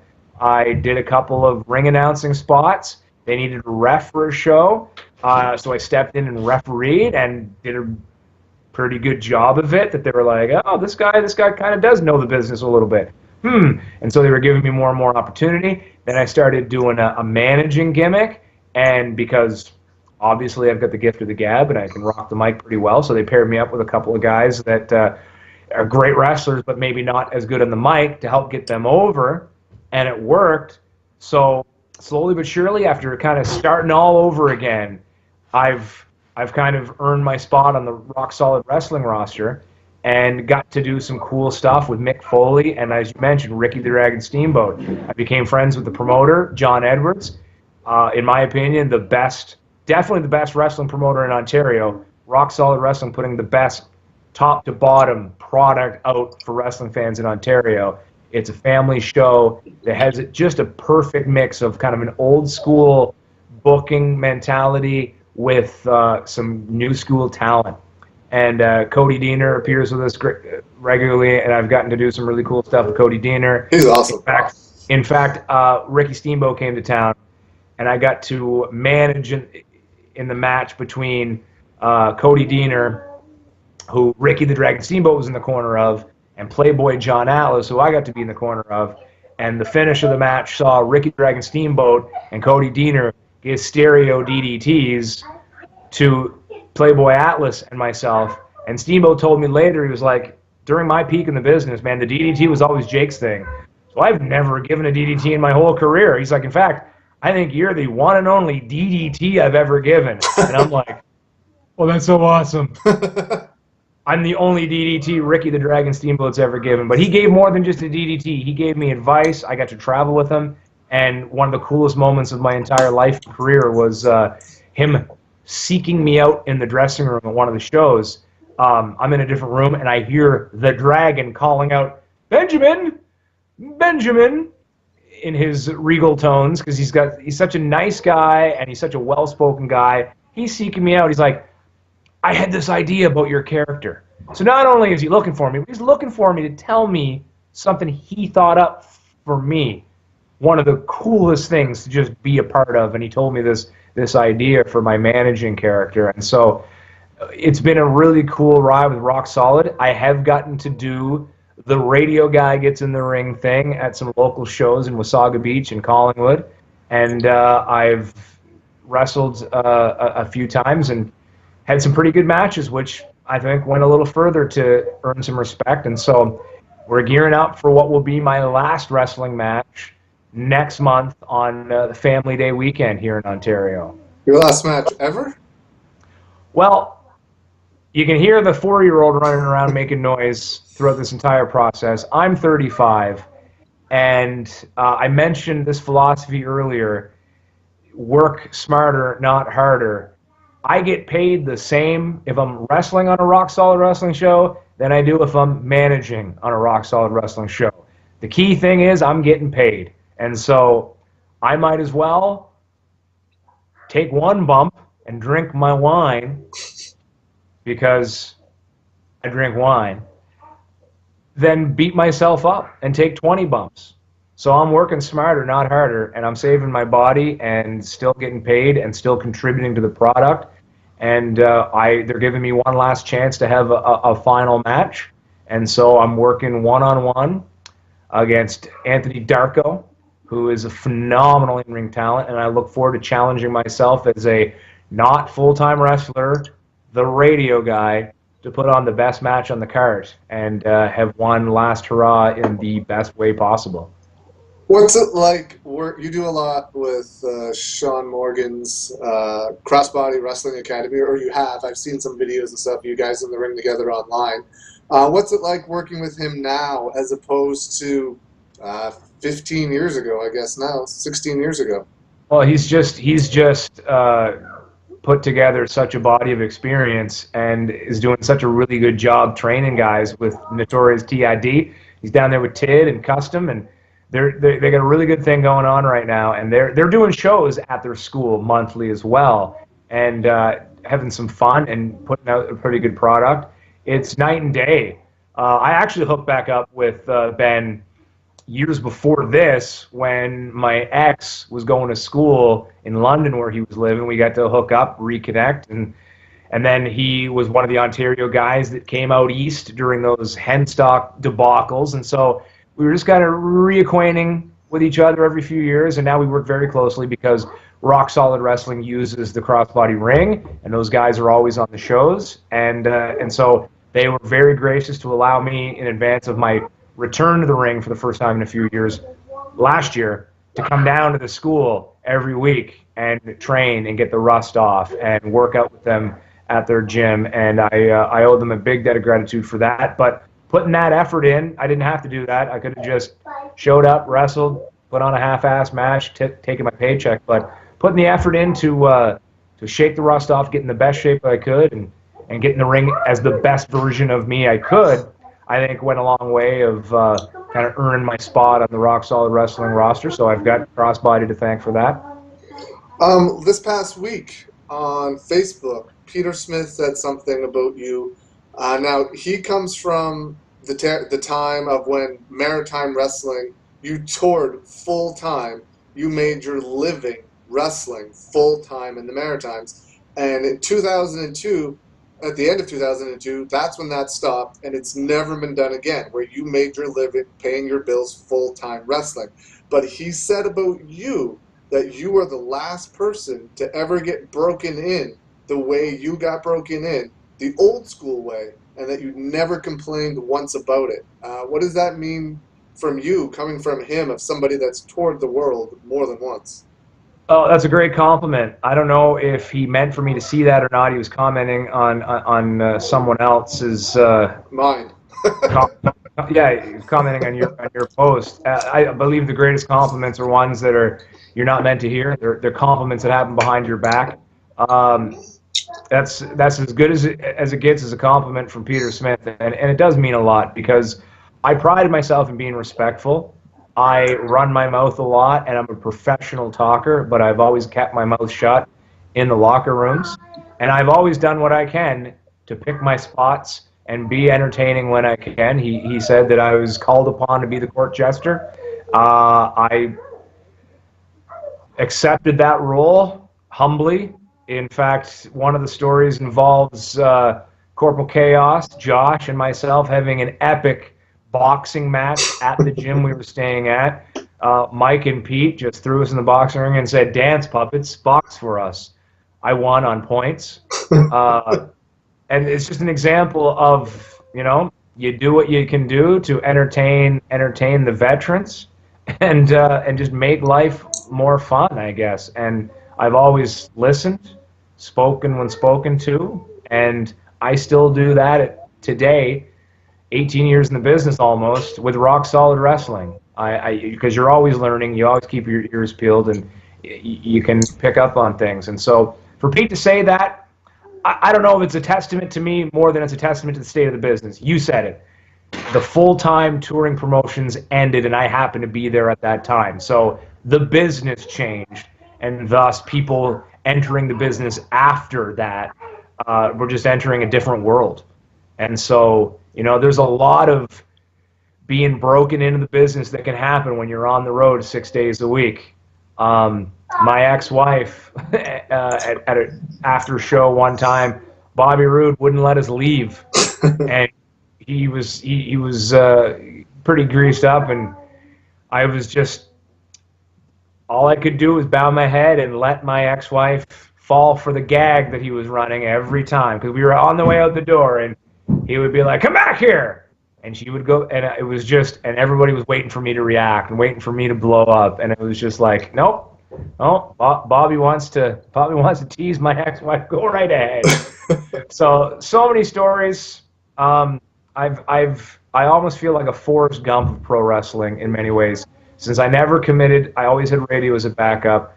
I neglected what I should have been doing in the gym this whole time. Who knows what would have happened? Because I like to think I'm good at this.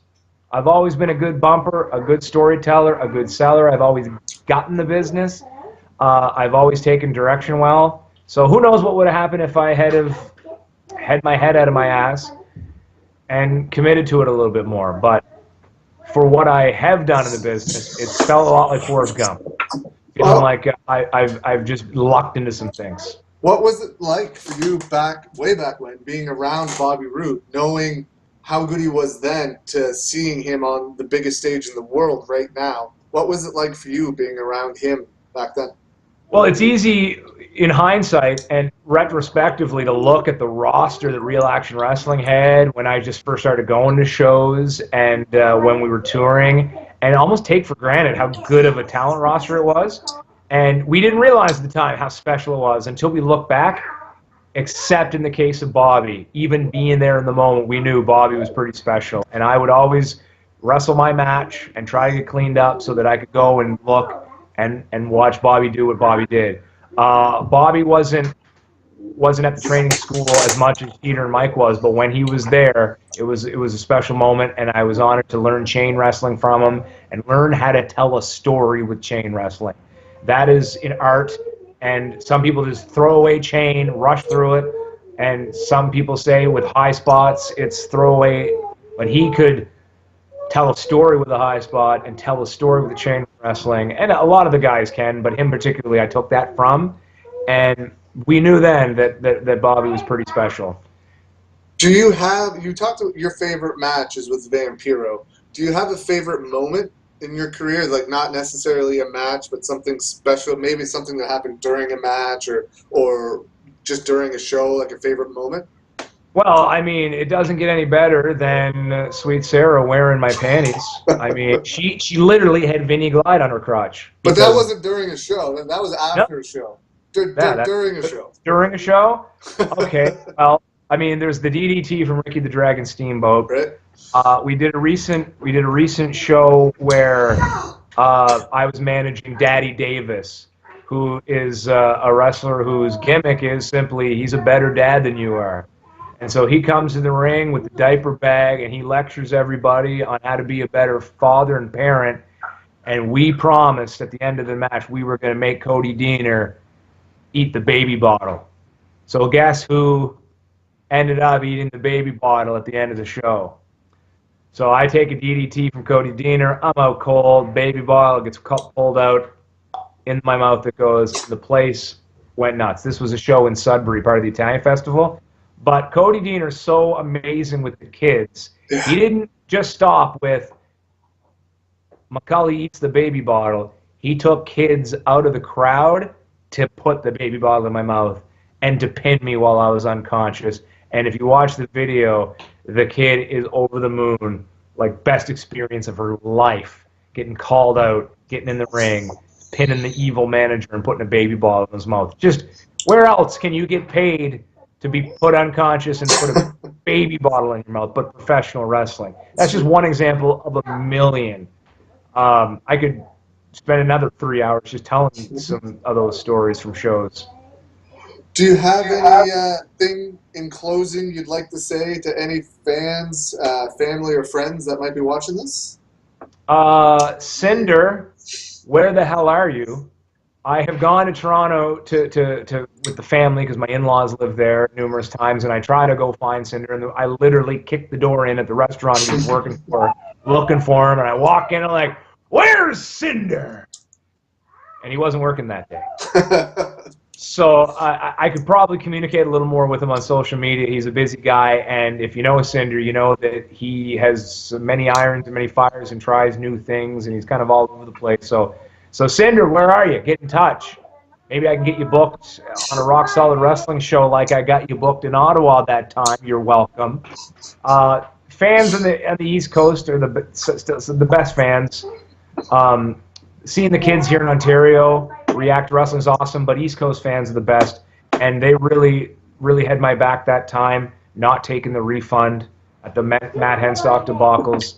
And when I got to tour the Maritimes with Hannibal's promotion out of Ottawa, it was like coming home again. So I'm gearing up for my last match for the foreseeable future next month, but I would certainly love to come home to the Maritimes and wrestle again, and hope to still do that someday. Mike Hughes is an open offer. If I get home, I'm booked whenever I can. So let's hope to make that happen.